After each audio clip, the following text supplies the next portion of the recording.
Hello, hello! Welcome to Club Chrisette. I'm your host, Chrisette, and welcome back to the letter. So when we last left off, we had breakfast at Zach's house, and nothing particularly spooky happened. So, without further ado, let's get back into it. I was gonna say the creepiest thing was Ash was just like, beware the rites, in a very cryptic manner. So, after Ashton's warning, they all hold a different meaning now. Okay, yes, that's right. The next 2 days rushed by in a blur, altogether leaving a collective mess of work suddenly piling up and new unexpected acquaintances or friends. Depends on how you look at it, really. Either way, I'm stuck developing these photos at 3 in the morning to reach a deadline set by an over-eager art director. Don't get me wrong, Julius is good, has a vision, and knows what he wants, but damn, he can be too enthusiastic sometimes. Doesn't matter when you couldn't sleep anyway. Oh, Zach. There's nothing new in it, of course. After years of working as a freelance photographer, it's simply something I've grown used to. Get to know people, build a client base, do good work, cash in some late hours if need be, rinse and repeat. It certainly takes a while to get some footing on the field, but it's the kind of thing that pays off in the long run as long as you keep at it. Given enough time, you might end up with big names on your client list. Names like the Wrights in particular.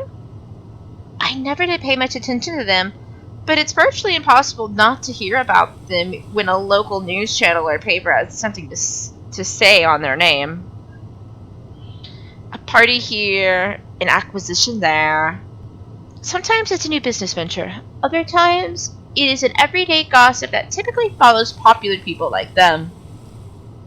Not in a million years did I ever imagine I would end up working for such a high-profile couple. And between that and the fuss that comes with it, it leaves me no time to ponder over whatever happened to Isabella or why Ash is so adamant to keep They do seem like the good folk, though, despite the whole fame thing. I apologize, my cat just jumped on my keyboard and had to press the enter button. Sure, there was a rumor running around years ago about him being involved in some business scandal. But just like every gossip blown out of proportion by the media, nothing came of it, and eventually, it simply died down.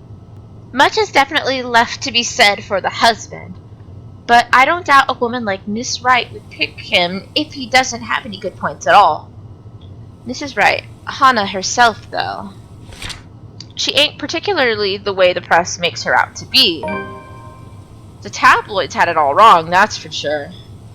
For someone born with a silver spoon in her mouth, well, she ain't exactly what I was expecting. Among other things, the newfound friendship is what I expected least from her, but here we are. Although with life as public as the Wrights, no wonder it's the woman who often gets the crappy end of the stick. I can't help but feel sorry for her. She's a really nice person when given the chance. Heck, she might have even ended up friends with Rebecca and Isabella too if they weren't living worlds apart. Probably. The beep quickly pulls me back before my thoughts travel any further.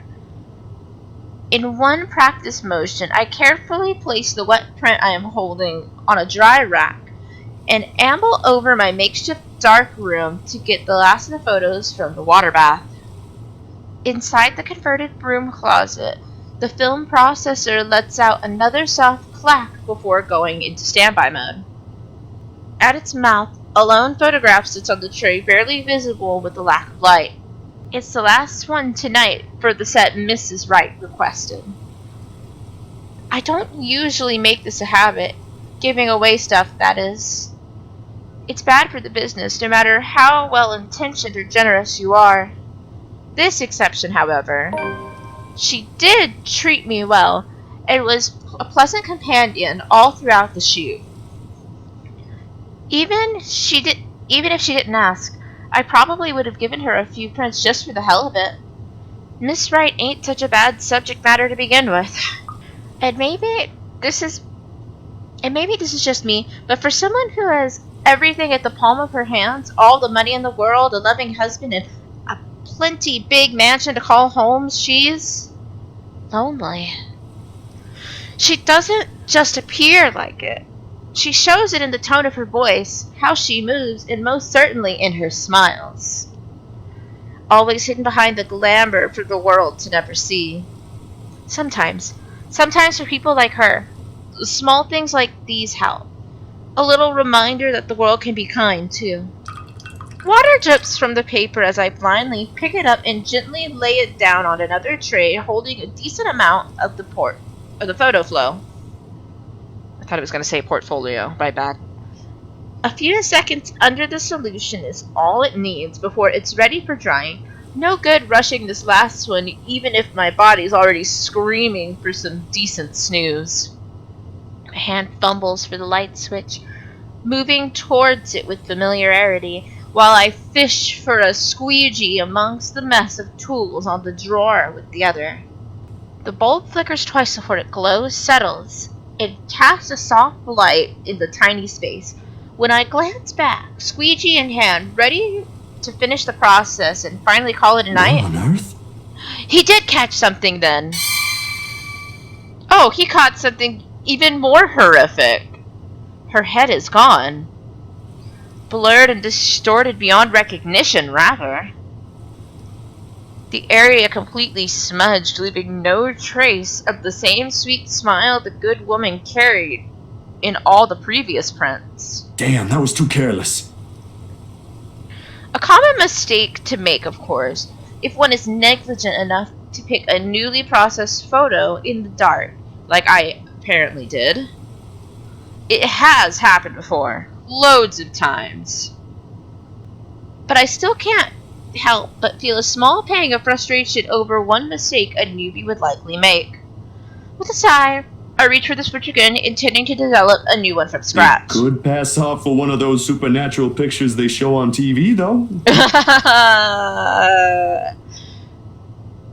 A memory clicks, one cursory thought in the sea of many, and a short yet distinct second from the day before. A glimpse is all I got, but it's enough to burn the image in my mind. Why do I keep opening up the save tab? There was a shadow. Oh, so this is what it looked like through his perspective. A woman. In her 20s or early 30s, maybe. But with how far her flesh alone has become, it's not possible to tell at first glance. The skin itself has already taken a sickly pale color, rotten in most parts, blood dripping from every open gash and lesion on her body. Bony hands grip Mrs. Wright's neck like a noose, staining the skin underneath with a vibrant shade of scarlet. Nothing but malice fills the gleam in her eyes. Zachary? Not for me, but for Miss Wright. Zach, is something the matter? Oh, no, there's nothing wrong. I just remembered something, that's all. Let's get back to the pictures. Can you move a bit more to the left, yeah? The memory alone is enough to make me rage. I brushed it off then. A trick of the eye, I told myself, or a product of the heat. The weather has been unexpectedly warm recently, so it shouldn't be too surprising for such things to happen. And, well, blaming this on the usual fatigue, an overworked brain, the weather, or an amateur error on my part is far more convenient. It makes a whole lot of sense then. It makes a whole lot of sense then what the small voice inside my head whispers. The same tiny voice that only makes itself known when something's a fool or a foul. I don't know how to pronounce that, I apologize. The same one that lent a curious ear to Isabella's worries about the mansion. And with each second I spend staring at this photograph, the murmurs in my head only grow louder against my ears.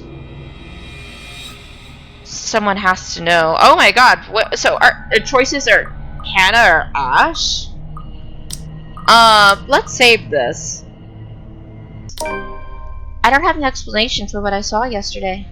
Yet, But when you've been there, seeing something enough to raise the hairs at the back of your neck or leave you wanting to flee or hide? Finding more solid proof than a person's smudged face on a photo is the least of my concerns. Ashton will undoubtedly give me flack for saying that, or even considering Isabella's words and those silly tales about the place. The guy is a skeptic through and through. It'll take more than my account for him to even give this a single thought. However, more than his opinion, it's Mrs. Wright I'm concerned about. Surely she must have felt something, if those shows on TVs are to be believed.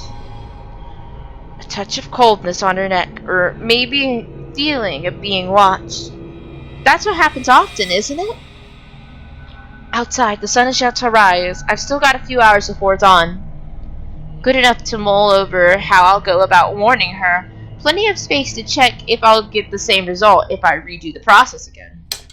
The film processor hums back to life at my touch. The light switch gives out a soft click, and the darkness embraces the small closet again. Somehow those urban legends don't sound so silly now. In hindsight, this is a dumb idea. This is to say, rushing to a client I barely know's home first thing in the morning with news of a ghost lady potentially haunting their newly bought property. Oh, and there's a bunch of bizarre-looking pictures of Mrs. Hannah I've brought as proof, too. So yeah, dumbest idea in history of my dumb ideas, all things considered. Traveling to the outskirts of Anselm at the crack of dawn with only my bike as company, equally so. Personally, I don't think any of them would take whatever I'm going to say, well, no matter how nice or accommodating they are. Ashton himself would tell me the same thing. Why wouldn't we show the picture to Isabella, then?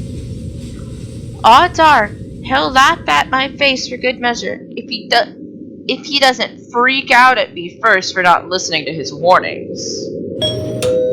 Still, that's a whole separate can of worms I'll open at a different time, seeing as I'm already standing at the Wright's front porch waiting for someone to answer the door. More than anything, Miss Wright needs to know there's possibly nothing safe in this place. Warnings from friends be damned. If only someone would answer the door sooner. Come on. I try to ignore the looming presence of the large, ornate doors their large doors give off as I press the doorbell for the fourth time. Its shrill ringing merely echoes, carried off by another warm, passing breeze. The first time I came to this place, I found myself basking in the silence it offers. Now the atmosphere is just heavy, packed with trepidation and tension. Isabella's right. It does radiate the creepy kind of vibe. And with the image from the other day before constantly flashing in my mind, the unease becomes harder to ignore as each second drifts by.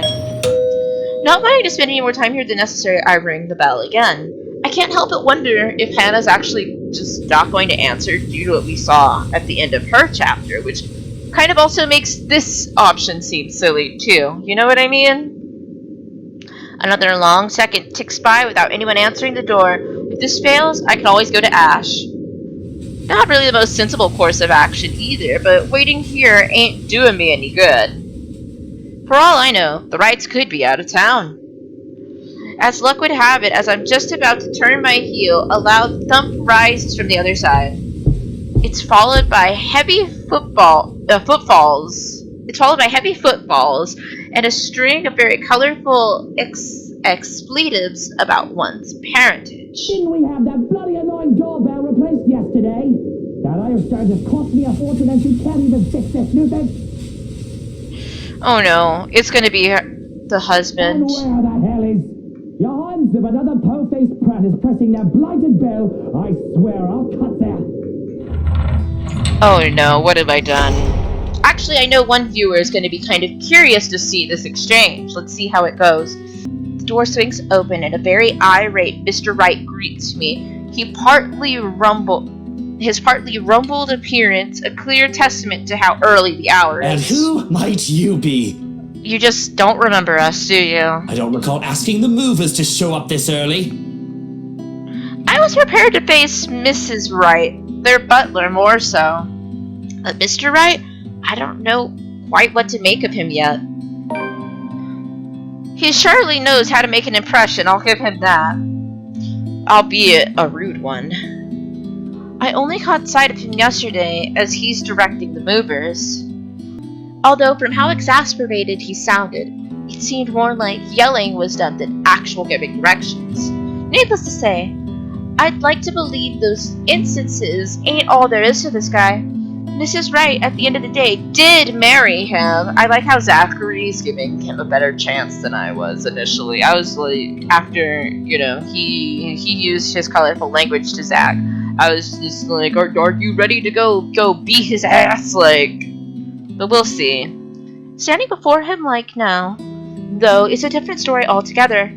Despite the difference in our respective heights, he manages to make it appear like he is the one looking down at me, not the other way around.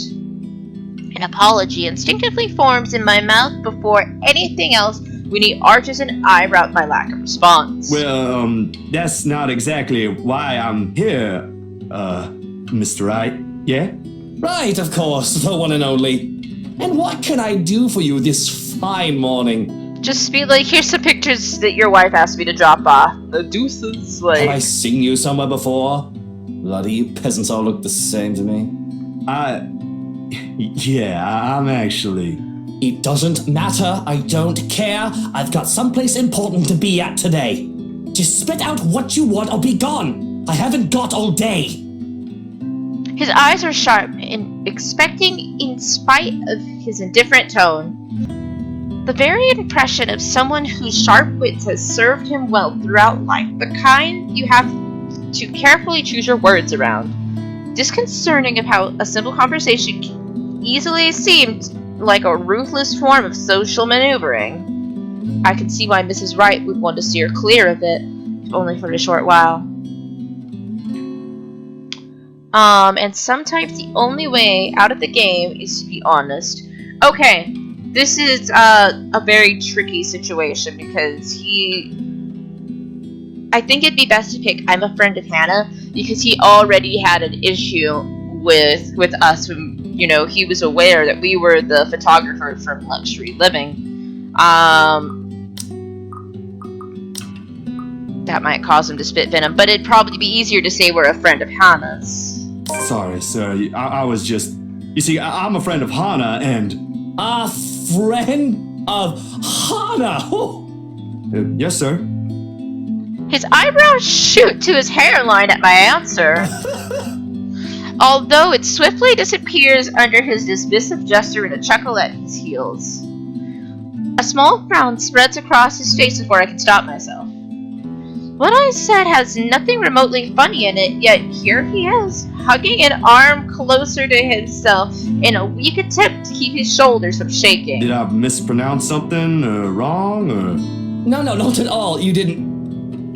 My wife, has never mentioned a friend like you. That's all. Oh, okay. I suppose it's a good thing she's venturing out of the usual. Vultures and savages, all of them hiding under sheep's clothing.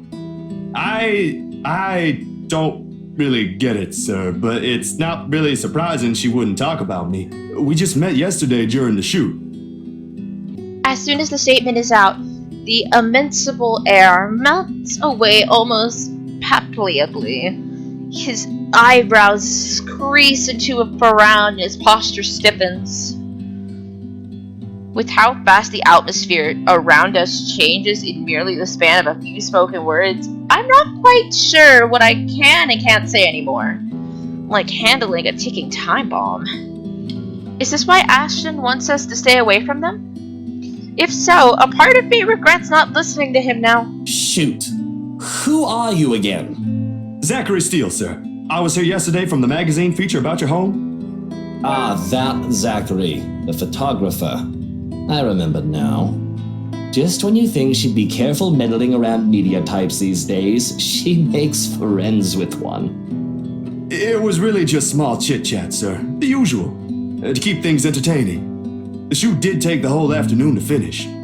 Oh, I'm sure she was pleasantly entertained. She wouldn't be making friends with Media types if she wasn't. No matter. She's her own woman. She can do what she wants so long as she doesn't do anything to ruin herself. I'm sure Miss Wright is aware of that, sir. That she is. But we aren't here to talk about her, are we? What is this about today? The city's a long way from here. On pushbike, no less. I was actually hoping to talk to her. Of course. Here for another headline, perhaps.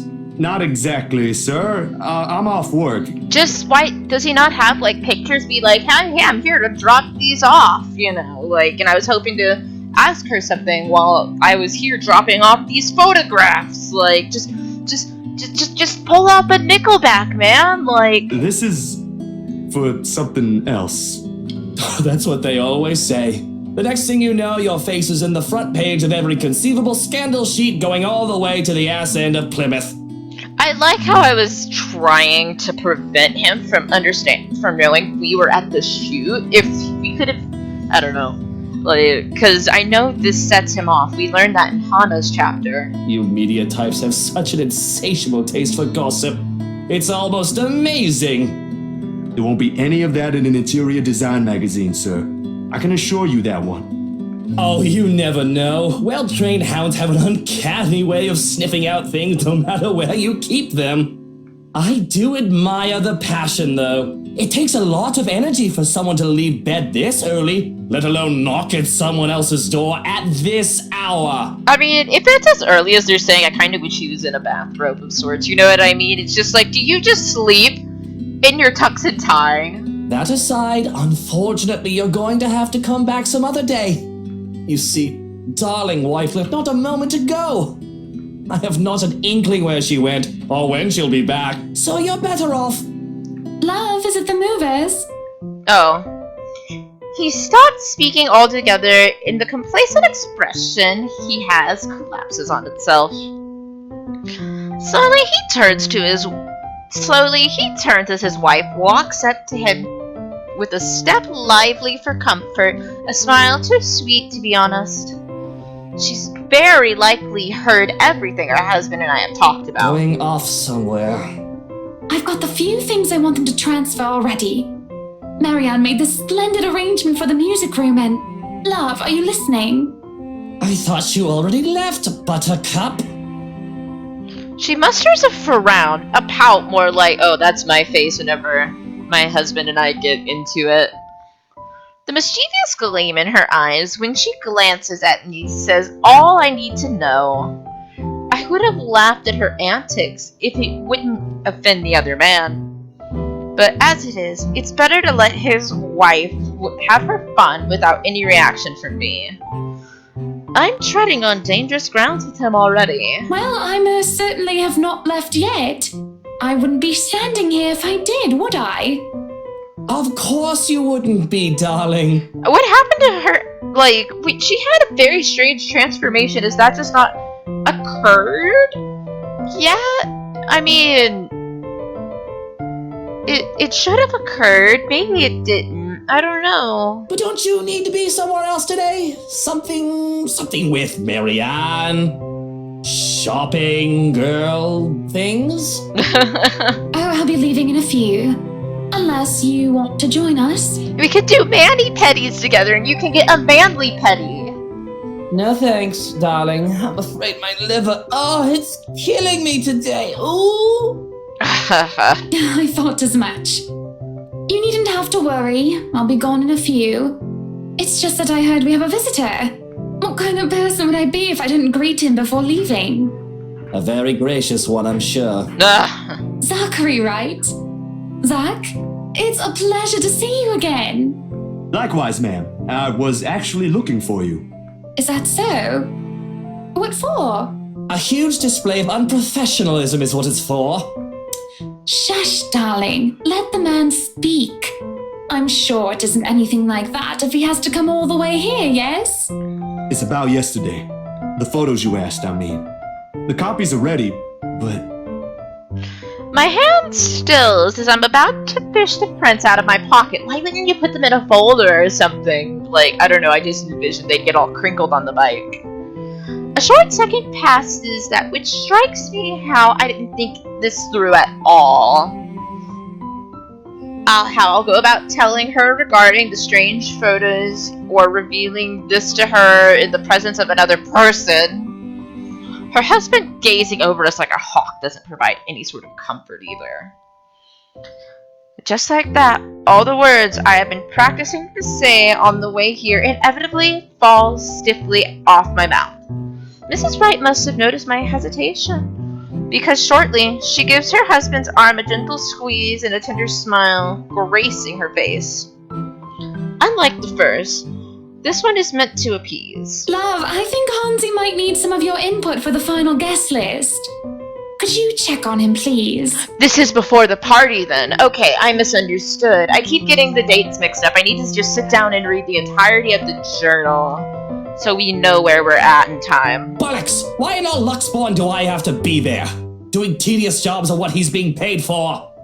Because if we end up with people whose faces you do not want to show up in our housewarming party, we won't be hearing the end of it. Rochelle. Unless a heavy dose of liquor's involved. You know what the doctor said about that. Please do poor Hansi and your liver a favor, He can handle that on his own, Buttercup. And my liver is doing just fine. I thought you said it was killing you like 2 seconds ago. He's just trying to get out of going to get mani-pedis with his wife. I'm sure it is. But I don't know, love. I think I caught a glimpse of the name Mitch Lakes, was it? I think it was Mitch Lakes on it when I checked with Hansi earlier. You should see for yourself. It was quite a list. Who put that blighted twat in there? And that's why I'm asking you to look over it before I do so tonight. Very well. But even with that promise, he doesn't appear ready to leave. Short of passing through the doors, he stops and glances back at me, all without bothering to hide the distrust in his eyes. Luke, dear, I'll be fine. Go back to your butler. I'm not some pregnant wife you have to worry about. I think she is pregnant. Fine. I have to go to that little ankle-biter's career day later anyway. I don't see why I have to go there. Kylie's your goddaughter. And yet she has you around her little fingers, darling. That's basically the same thing. If he ever hasn't to answer to that, we don't get to hear it above the heavy thud the door makes, and Mrs. Wright's own weary exhale after she's sure her husband is out of earshot. She's nothing but apologetic when she fixes her gaze back to me, and I can't help but return the same to her. I am so sorry you had to deal with that.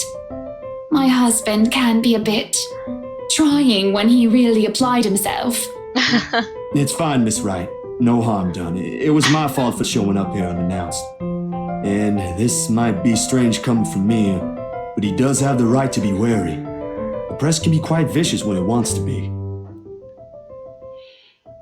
Caught unexpectedly, they'll pick you apart. It is not surprising why he acted the way he did around me. Sweetie, if Luke treats every journalist who shows up here like that, I'm afraid we'll end up with a harassment lawsuit hanging over our heads sometime in the future. Vicious or not, some sort of finesse has to be exercised when dealing with them. I'm sorry, I hope that wasn't too offensive. Not at all, Miss Wright. Besides, I don't think an interior design magazine would be interested in who harassed who this week. Unless it has something to do with fighting over tastefully arranged furniture. But even then, I don't think our readers will be too interested. Oh, dearie. You've got a lot to learn. You really have no idea how a single tassel can ignite a spark in a crowd. Of course, at the end of the day, it's still the thought that counts. It's still a lovely anniversary gift from my husband. No matter, let's just go. She doesn't wait for an answer and immediately wanders over a car parked some distance from us. Unsure, I find myself trailing after her. A chauffeur automatically opens the passenger side door as she nears, and she gestures for me to follow when she climbs into the back seat. To where are we going exactly? I need to get out of this stuffy house for a while. Moving in, planning the party. It's starting to get suffocating in there. Luke and Hansi can have their fun while I'm gone. I don't care. I'm getting out because I can. Another minute in there and I'll drown. My bike. There are, of course, a lot of things questionable about her invitation. Why she's asking a person she is barely known for less than 2 days in the first place is one.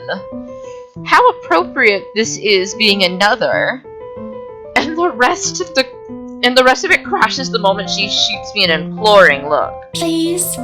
I can have someone send it back to your address later. And it's just a trip to the city for some furniture, nothing more, I assure you. Marianne will be with us, and maybe you can tell me why you're here on the way. Okay. Guess it wouldn't hurt. I might have to leave early, though. Excellent, then. Hop in. That's what they often say, yes? This can't be a good idea, but I don't really have any other choice, do I? Especially with the way her eyes light up when I agreed to it. In my pocket, the very picture of her remains faceless. A voiceless shadow hanging threateningly between us, unknown to her. If someone told me I'd be spending my entire morning being dragged around half of downtown Luxford looking for furniture, I probably would have simply smiled at them. Then perhaps even given them a good, friendly pat on the shoulder and wished them a nice day. Not that I find anything wrong with all of this.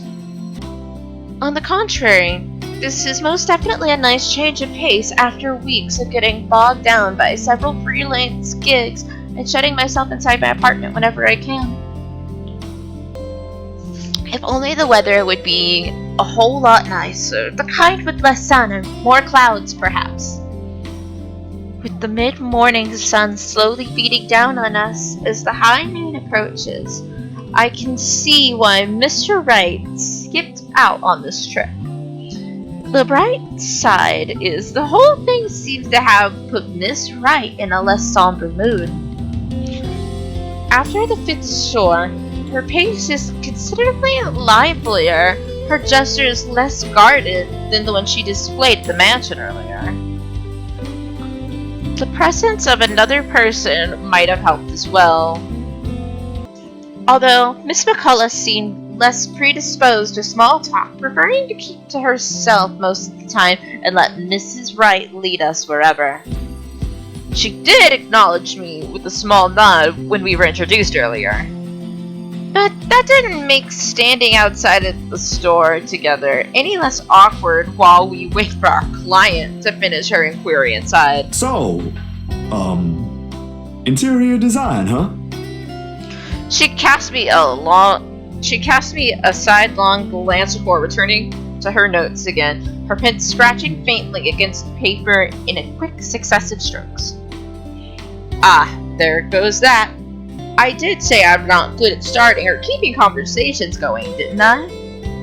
She doesn't look back up again, and I take that as my cue to stop any attempt of striking a dialogue with her and keep myself occupied with some other thing. Except what we have here is just Luxmore and its busy streets, people going about their day like normal. Cars moving in and out of sight heading to who knows where. Nothing remarkable, really. The ease with which a person can fade into the background here is reflective of the kind of city Luxborn will always be, but the humdrum's one thing I have learned to live with. Needless to say, it usually doesn't stay that way. There are times when it would come alive, make itself known, and reassert itself back into the world. However, those moments are few and far between. Then again, with what graces the news channels lately, I'm starting to think it's going to happen sooner. Can't say I'm looking forward to what it'll bring. Luxury living, is it?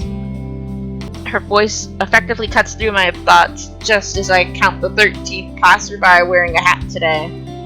Beside me, I can hear the faint rustling of paper and the clicking of her pen as she stashes them back into her bag. Excuse me, what?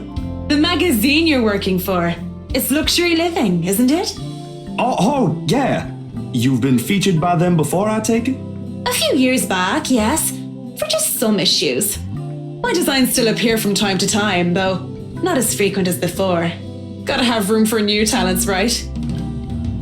It may not show in her face, but the pride is evident in her voice. Folks, the people running the publication. Tell me, is DK still on the editorial team? I wouldn't know. I've only started taking jobs from them this year. Freelancer, you know. Good man, that guy. Anyone in our field should meet him. He had a lot of things to say about art, all of them relevant. Learned a lot from him, actually, even if we both came from two different fields. I hope he's in a good place. I haven't talked to him in a while. Anyway, your portfolio must have been good if they gave you the job. They don't easily assign big features to freelancers like this. I wouldn't say I am, but experience, you know? The more you practice it, the more you learn the tricks of the trade. That kind of stuff. I know what you mean. Still, you've got to keep up with the competition. Each year, a new talent emerges, and, well, you never know. Clients can be a bit fickle-minded with their choices. Believe me. Speaking of, do you think you'd be up for a new client after this? I think so. Depends on how big the project is. She reaches into her bag again. This time, to pull out a business card, which she hands over to me. When you're free, send your portfolio to Chris. He's my assistant. He's been looking for a decent photographer to help with updating the studio's portfolio. Nothing urgent, but the sooner the better. Not sure if I'll have the time to squeeze this in. But, alright, I'll give it a go once. Marianne, could you look this over for me? At that very moment, Miss Wright emerges from the store. When I look back to Miss McCullough, a mask of professionalism has returned to her. Or at least, that's what it's trying to be. There's a different light in her eyes as she faces her, a flicker of familiarity and recognition. I'd say it's fondness, but that'd be too presumptuous.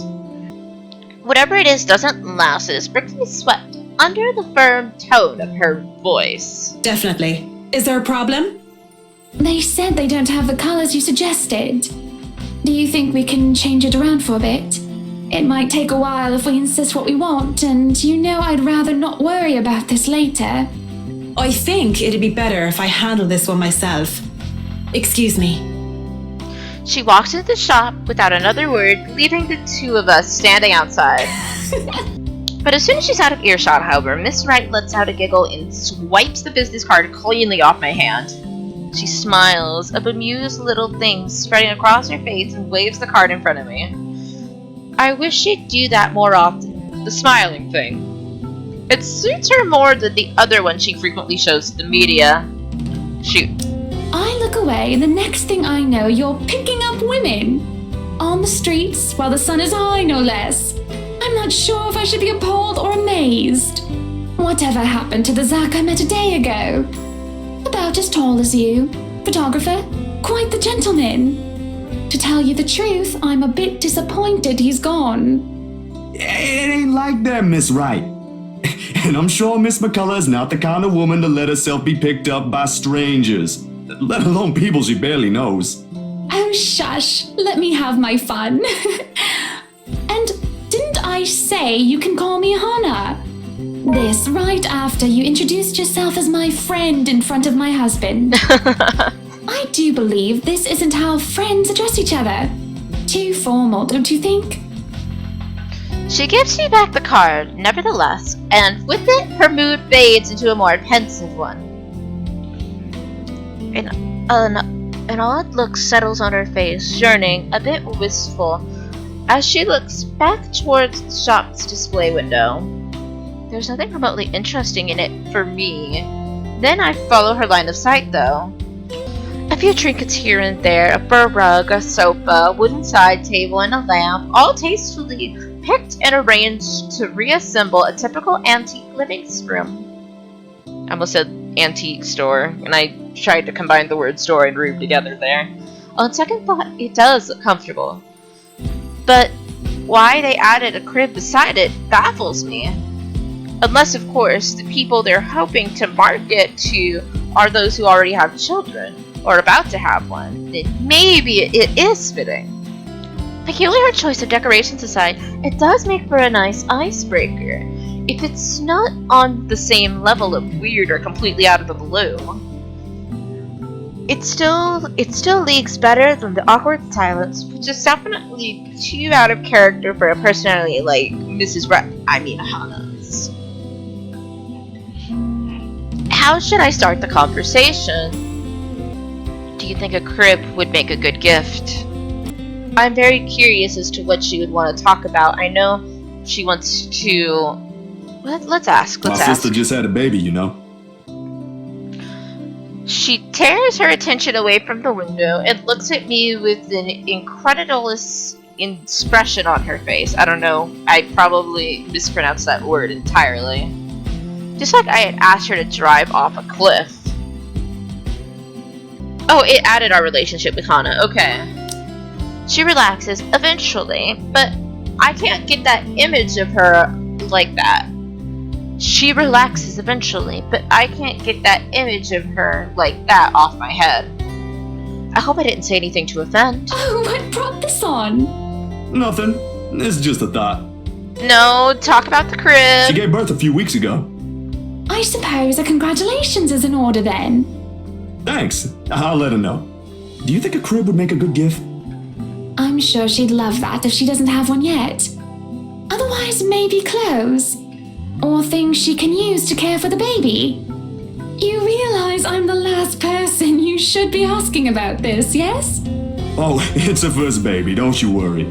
I haven't bought a gift yet since I'm kinda new to this too, you know. The whole being an uncle thing. For a long time, it's just been me, sis, and my grandparents. Now there's a little person who came into this world as part of the family.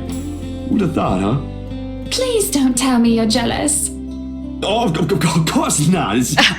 But I gotta admit, the very idea takes a lot of getting used to, and, you know, scary stuff like what if I drop her, or end up teaching her something bad, or I just can't stop making her cry, or...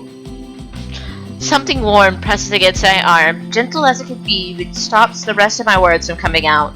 Her hand, I realize blatantly. When I look to her, there's nothing but warmth in her smile.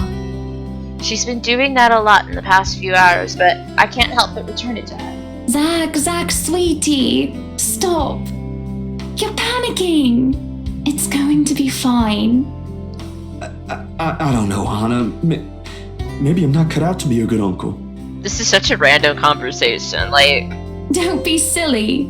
You'll probably be the best one there is. Might even make a good father when the time comes.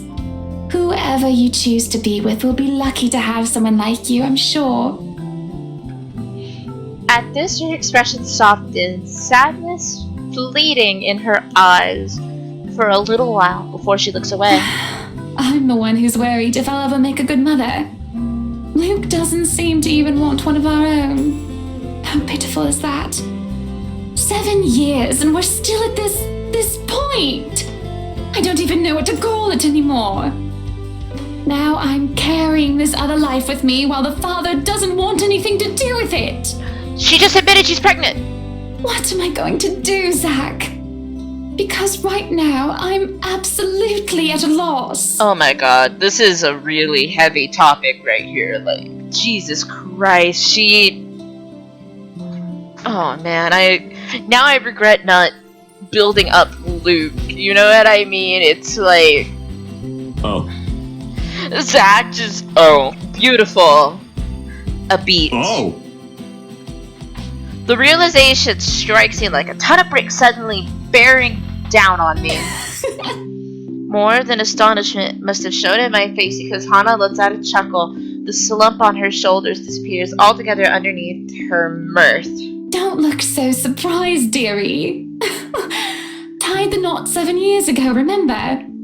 Don't you think it's bound to happen? It is, but it's so sad that he doesn't want anything to do with it, or even if you told him, he might just reject it, you know?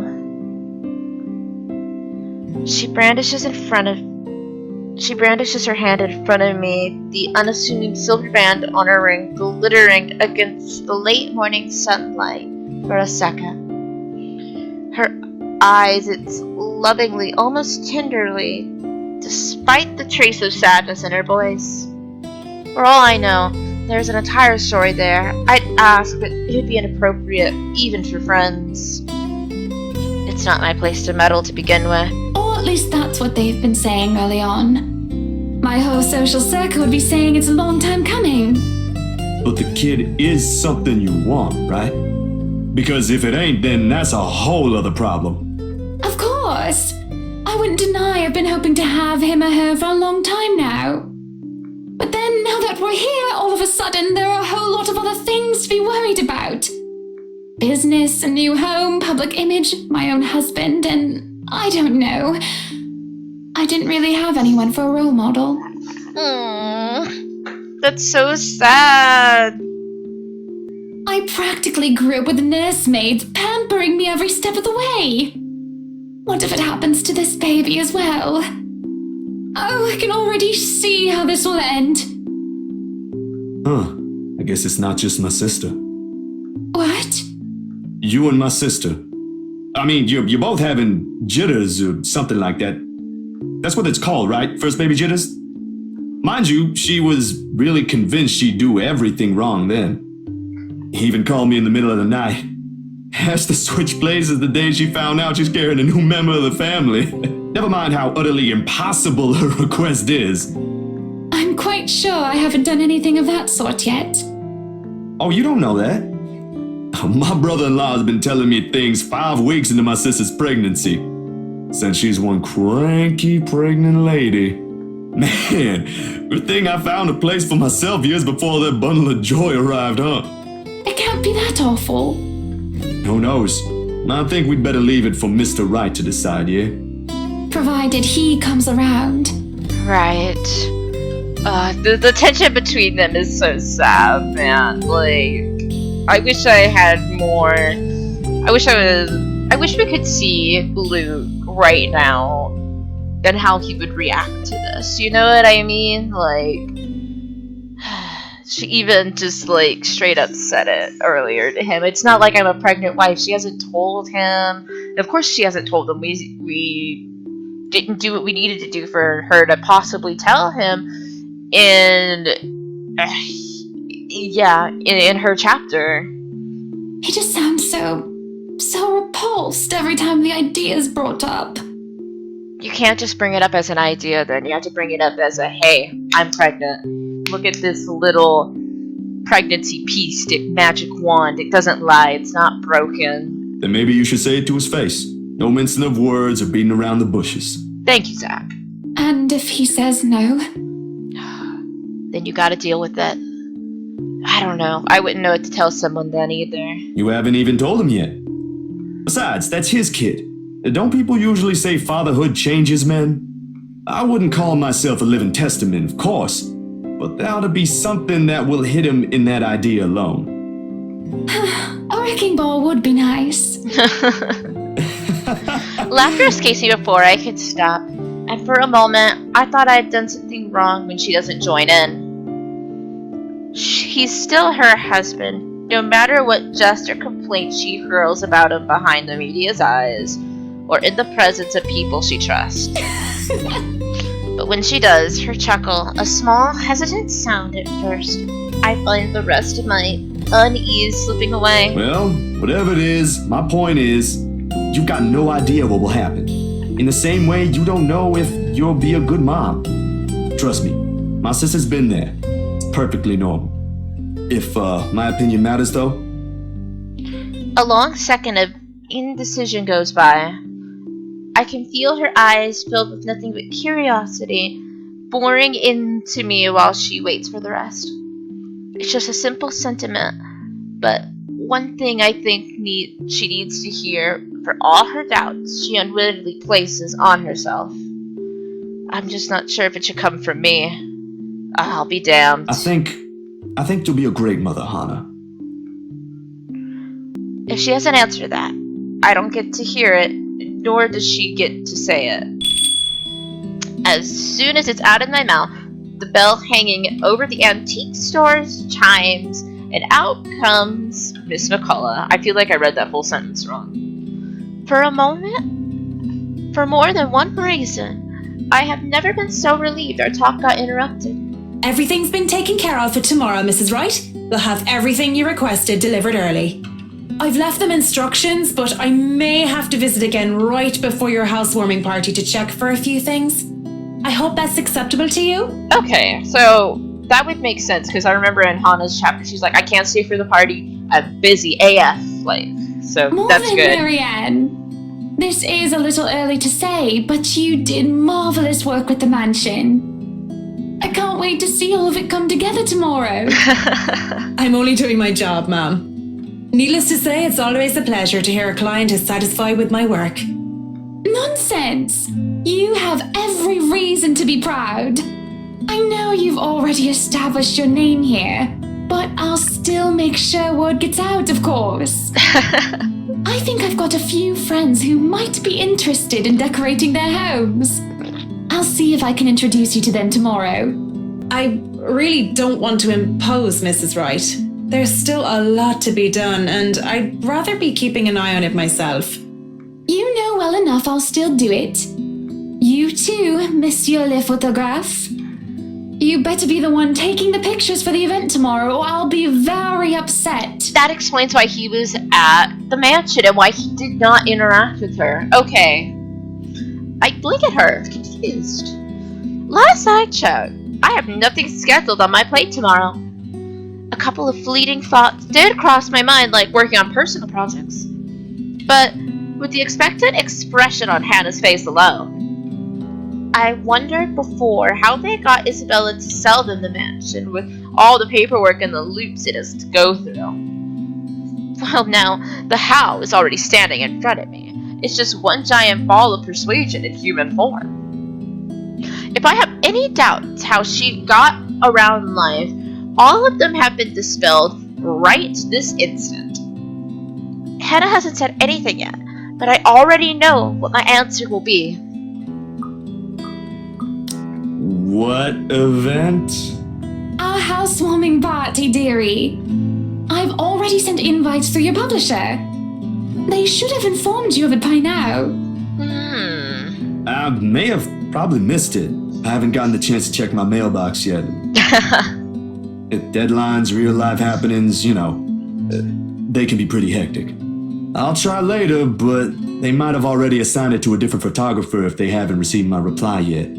That's not a problem. Nothing a little call from me can't fix.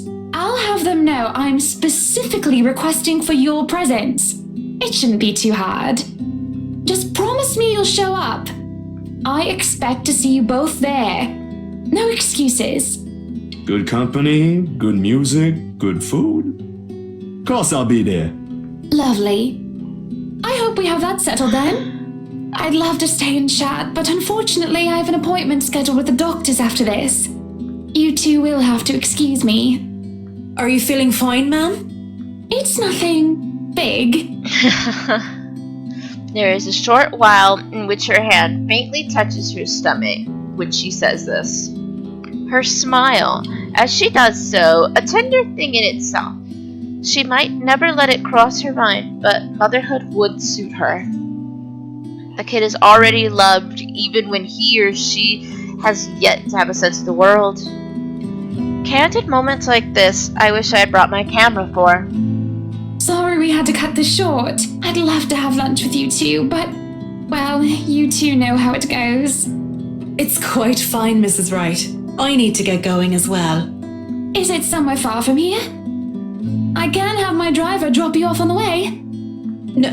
No, please. There's no need for that, Mrs. Wright. It's just within the city. I see. What about you, Zach? We did leave your push bike at the mansion. Don't worry, I'll have someone bring it to your home later. Nah, I live within the city too. A few blocks from here, in fact. I only visited earlier because... Triple dot. The photos. Damn, I have completely forgotten about them. My hand grazes the side of my pocket where I kept them since this morning. And sure enough, they're still there, waiting for the whole world to see them. Because? Zach, sweetie, you're zoning out. Miss Hana, earlier, at the mansion?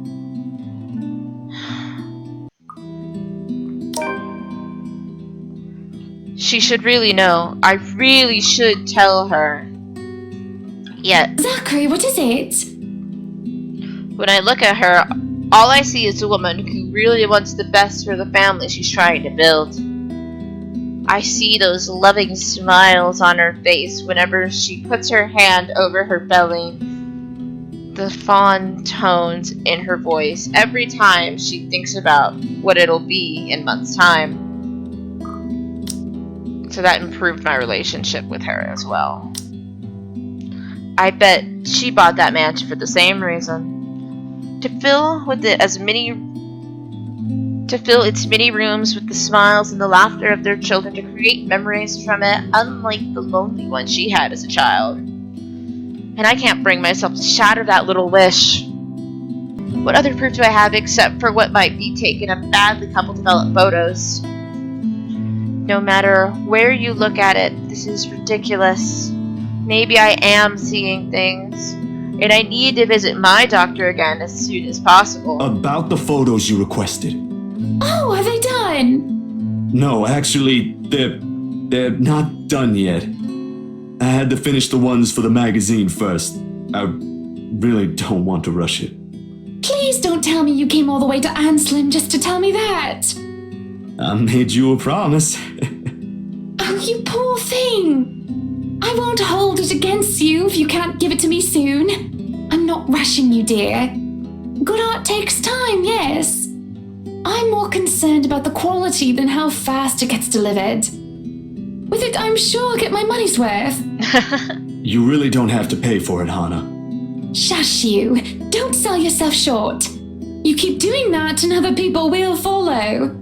I'll have my secretary send the first half to your account tonight. No buts.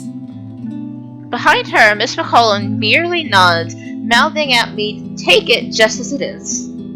She'd know, of course, being the other person working for the rights. But even if I decline, I'm certain Hana won't be giving me a choice. She'll do it anyway. I guess I'll just have to make sure I'll take good photos tomorrow at your party, yeah?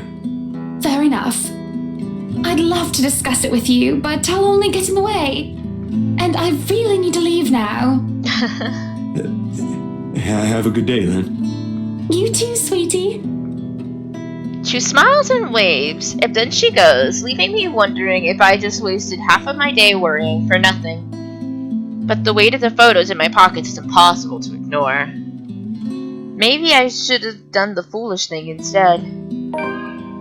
Miss McCullough departs shortly after Mrs. Wright has taken her leave, muttering something about getting a quick lunch before fetching Roulial from Chris. From me? From Chris? From Chrisette? Oh, it's her cap, that's right. I don't know who or what a Bruthiel is. It must be important for her to be in this kind of hurry.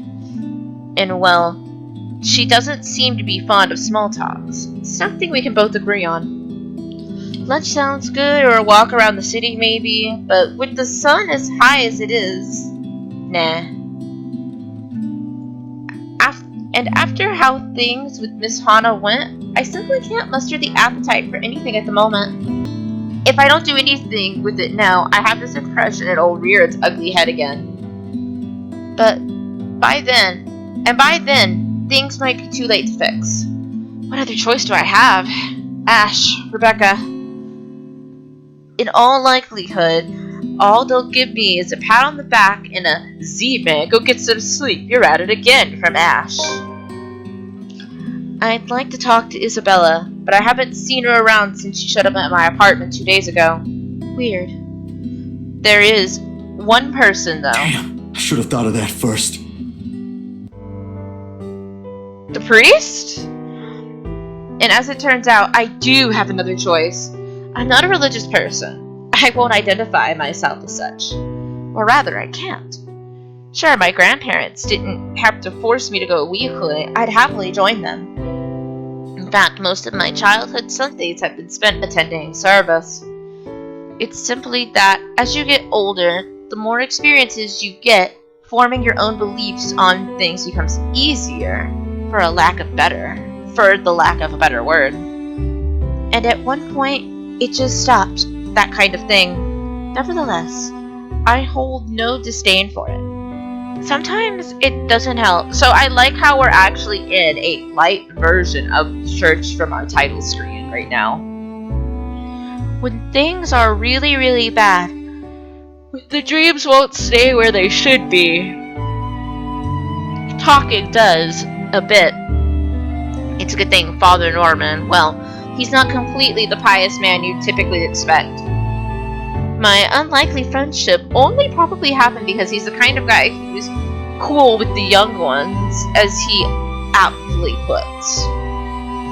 And yet, surprisingly, it makes him easy to approach. Like that one time with Isabella.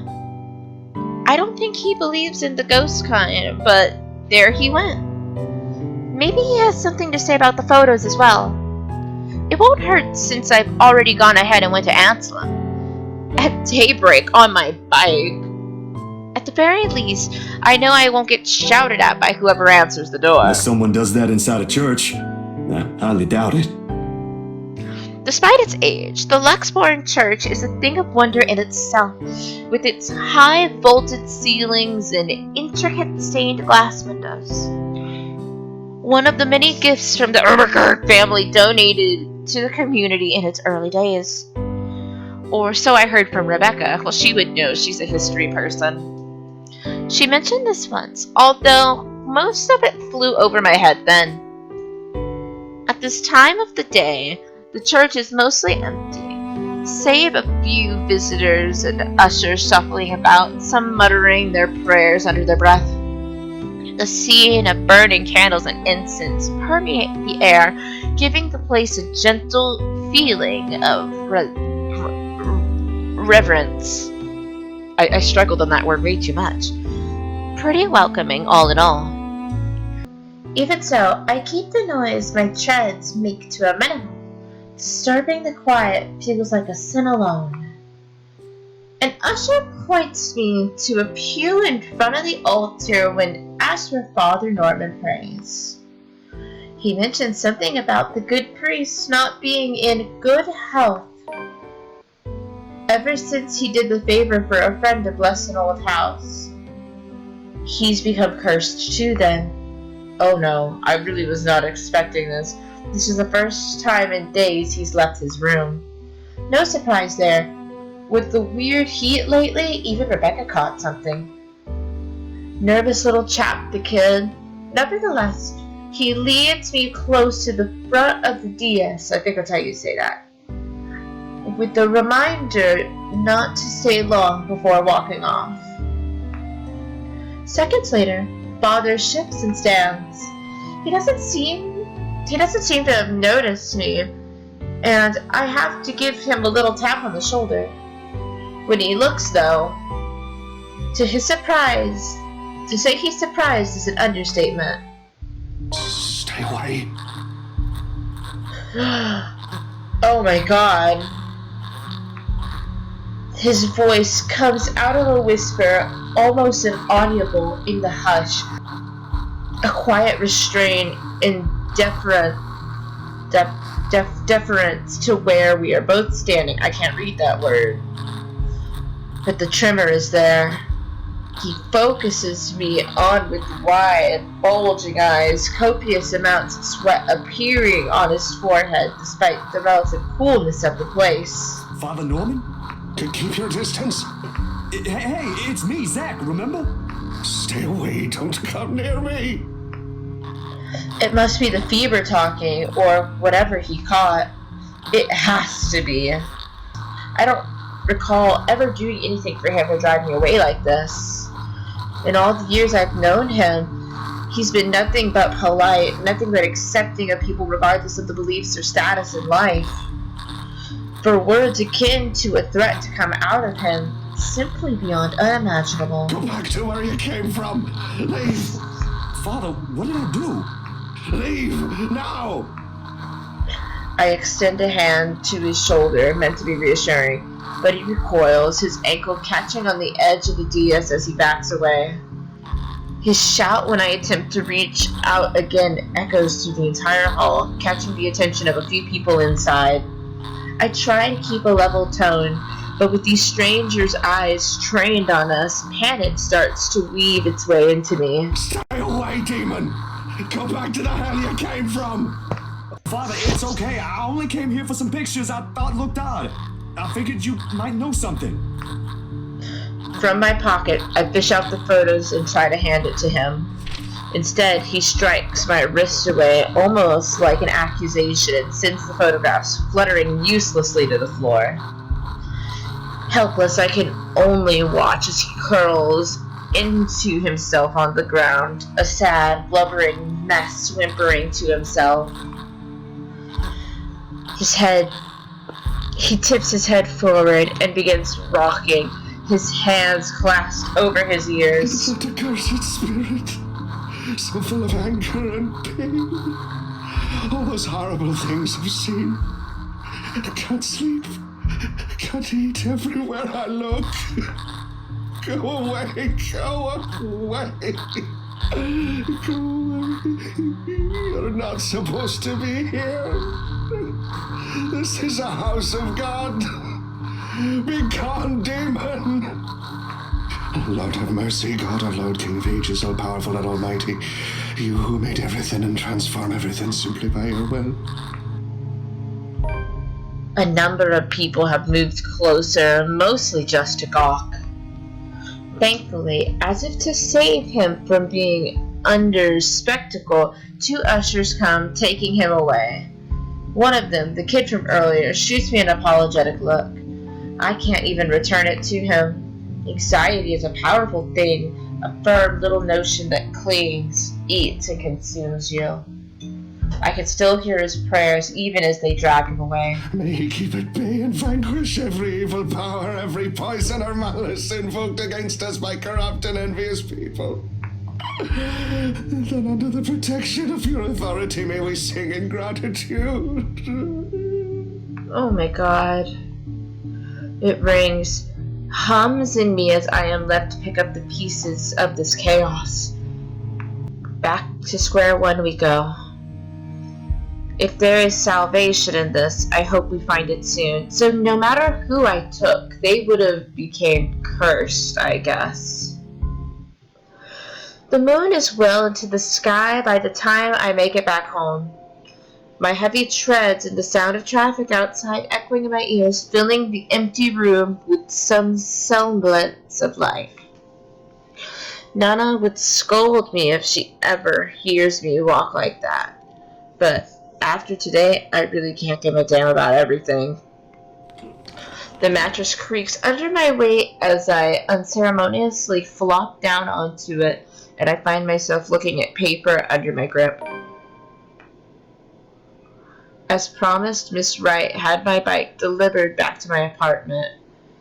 Raise your glasses, give cheers to the good times. You are cordially invited to the Wright's house welcoming party. Okay.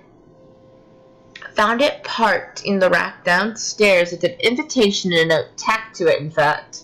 Be there, it said. If only it were that easy, but it'll give me a chance to talk to her about that thing in their house, about the thing that seems to just haunt everyone. I can't help but wonder, are there multiple spirits? Just 'cause, or is it just the one? You know what I mean? Like, I feel like everyone's kind of being haunted simultaneously. But that's why it's important for me to look at the journal, which I still haven't really sat down and done.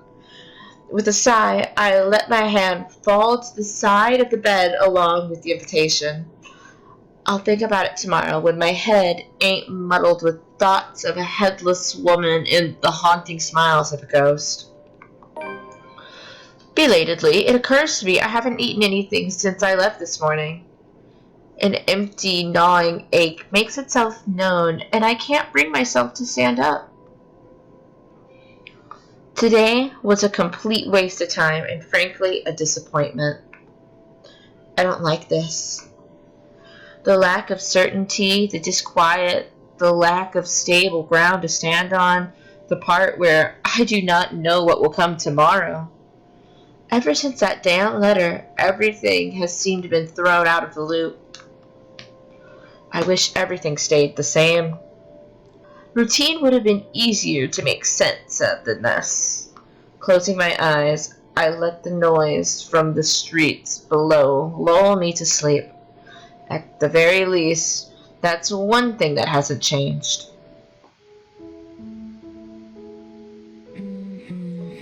The melody carries into the hall long before I cross the threshold. Solemn, but gentle and soothing, a reminder of what home is. Pa's firm but meaningful gaze, Mom's wistful smiles, the warm rays filtering through the eaves at sunset, the distinct smell of wet earth and leaves after a long day's rain in our room. The room, Ma and Pa's pride and joy, a place where we were once promised several springs ago. Yet it won't stop. No, wait! Come back!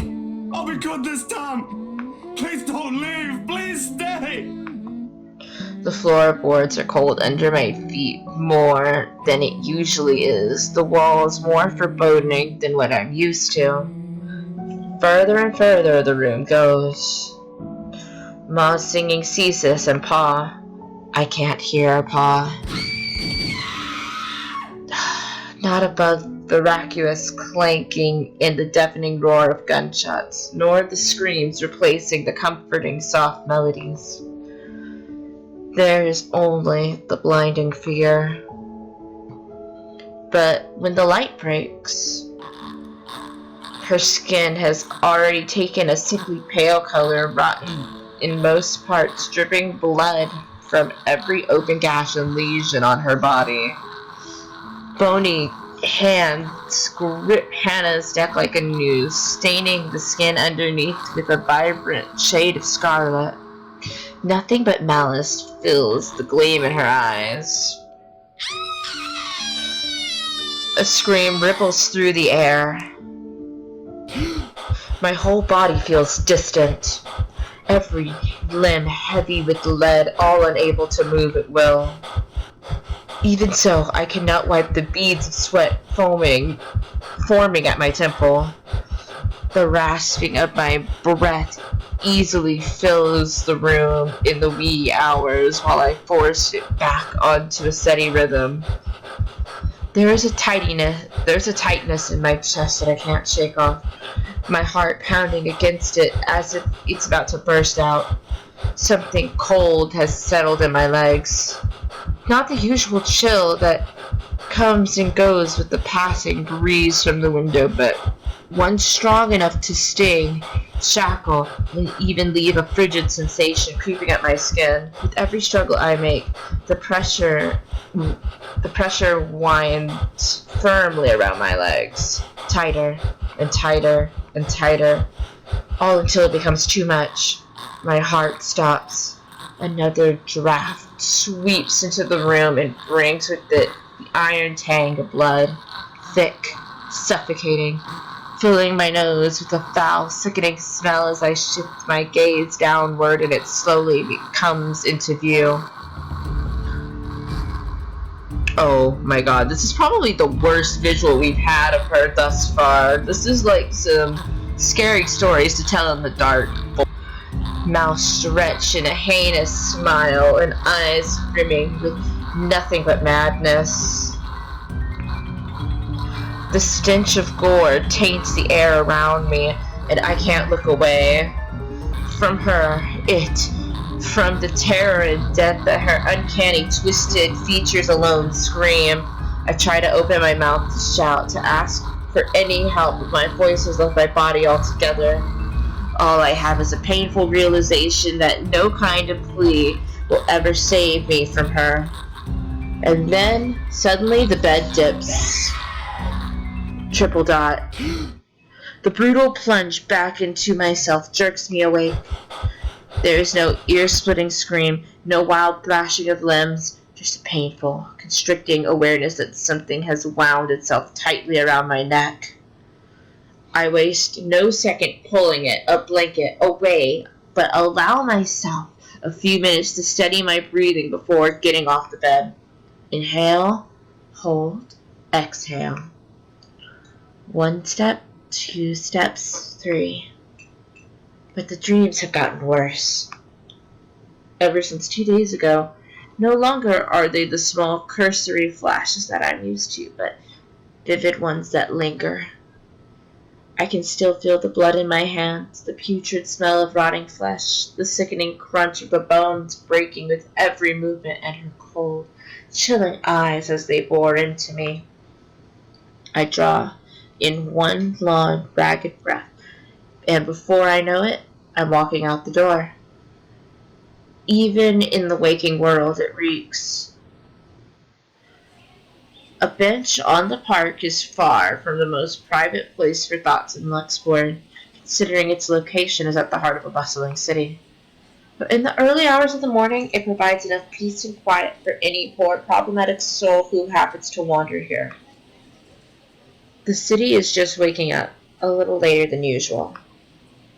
But knowing what it is, one can't fault it for being a little tardy just this once. Yet neither the pleasant morning chill nor the soft twittering of the birds does anything to banish those images. Or banish the images, I'm sorry. Every single one has rooted itself in my head, its claws digging deep in what is no longer a safe place to hide. London Bridge is falling down. What? Falling down, falling down. London Bridge is falling down. My fair lady. Is it this child over here? It used to be easy, finding some pretense of peace under the guise of sheer optimism, following regular routine. Now I don't know what to make of it. Sometimes it's easier to run, easier to hide when everything's falling apart. That way, you don't have to be the first to witness it when it does. It worked when things went bad with the movie, after all. It also worked when Ma and Pa were taken from us. Though the sentiment's a little hypocritical when you think of my little talk with Miss Wright the other day. But that's just how it is. Maybe it really is better if I just... Hello, mister. We got an achievement. She's cute. The tiny voice gives me a pause. When I look up, a little girl, maybe about 6 or 7, is peering at me. Hey, she's not the little girl that's over here. I totally thought it was going to be this one, but she's... 2 wide eyes overflowing with what can only be the natural curiosity one typically sees in children. I vaguely note the St. Goretti uniform she's wearing before returning her greeting. Hey kid. Kylie. Kylie? That's my name. Mama said it's rude not to call people by their names. She then flops down onto the empty space beside me. Her little legs, still too short to touch the ground, swings in tune with the song she hums under her breath. I don't mind kids. Donna would often invite the ones in our old neighborhood to give them treats. Of course, by then Sis and I were both too old to play with them, but we get used to the commotion eventually. It's not completely as unpleasant as most people would imply. Kylie seems to be a well-behaved kid anyway. Oh, sorry. Nice to meet you, Kylie. Is Mama here? No, but my big brother's with me. He's taking pictures with his camera over there. She points to the far end of the park, the one closest to the street where a kid is taking shots at something above him. It doesn't look to be birds because all there is on that side of the park are buildings. I don't see what's so interesting with the tip of a building, though. I'd take pictures of dogs if I were him. They're cuter. Do you have a camera too, mister? Yeah, I'm actually a photographer. Mama said I'm too young to get a camera. I'm sure your mama will eventually give you one. Aw. But won't you be late for school like this? Big Brother will get us there on time. Rowan promised Papa.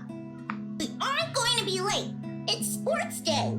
So it's not good if you keep looking like that today. If it ends up raining and we lose, it's your fault. All right, I'll try not to upset the clouds today, kid. Is it because you're sick, mister? Before I know it, a smile has spread over my face. They say kids ask the toughest questions sometimes, and they sure do, with how sincere Kylie looks. Lying feels like a huge disservice. No, not sick. Just having a very, very bad day. Why is that? Is that like when my big brother ate all of my pudding? He did that once and then cried. It wasn't very nice of him. Yeah, I think so. You see, there's this mean girl. She's given my friends and I a lot of trouble. Hard to keep up when things are like that, you know? Especially when you can't do anything. It's kind of scary. Makes you wish things will just stay as peaceful as they used to be. Maybe she just wants to be friends with you? I highly doubt that. She already hurt one of my friends. Oh man. What if she's just sad? Or maybe she just wants help. I almost feel like this kid's speaking the truth on this matter. Like, I feel like maybe she's just a restless spirit.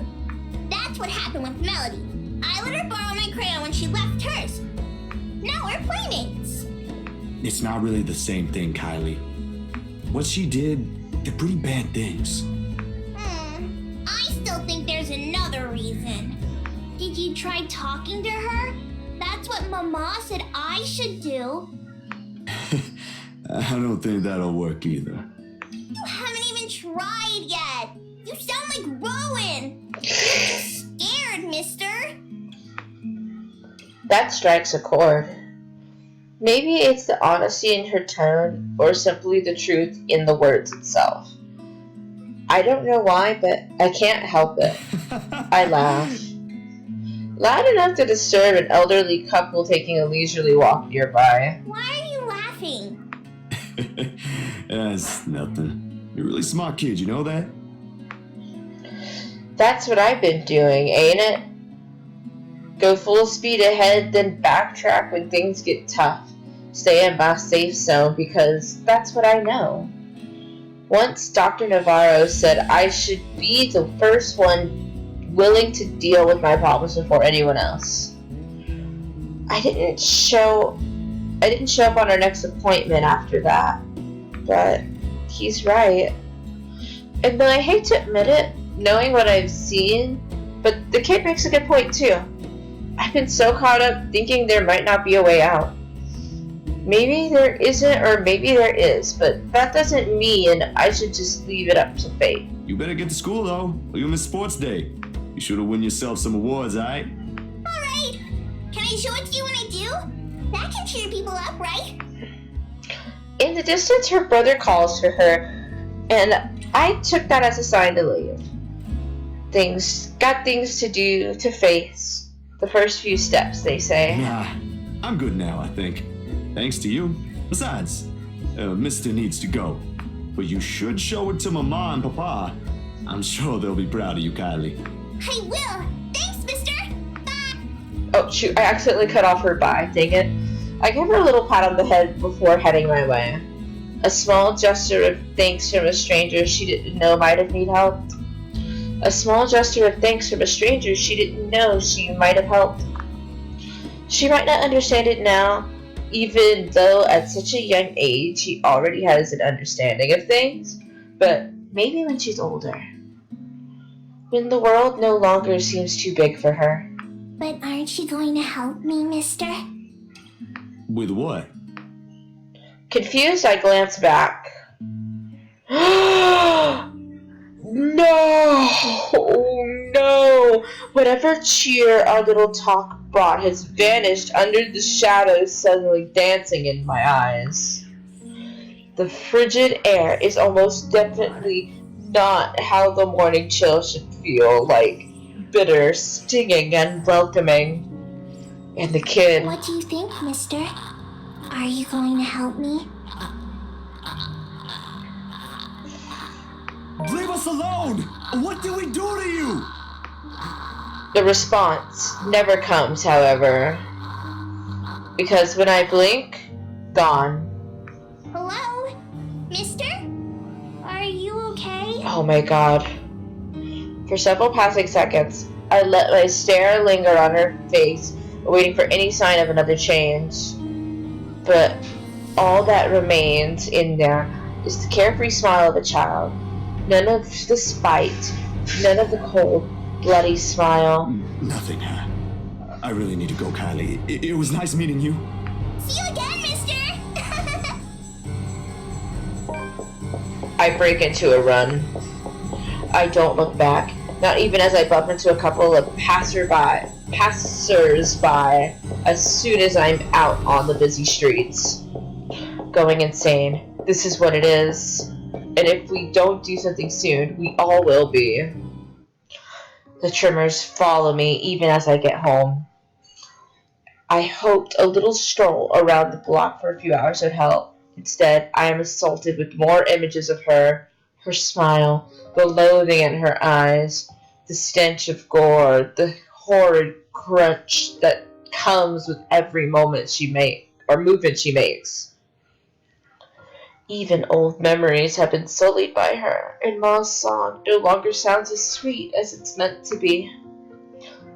In the end, all I got is a sinking feeling that I will never be rid of her image and another ridiculous idea that may or may not even work.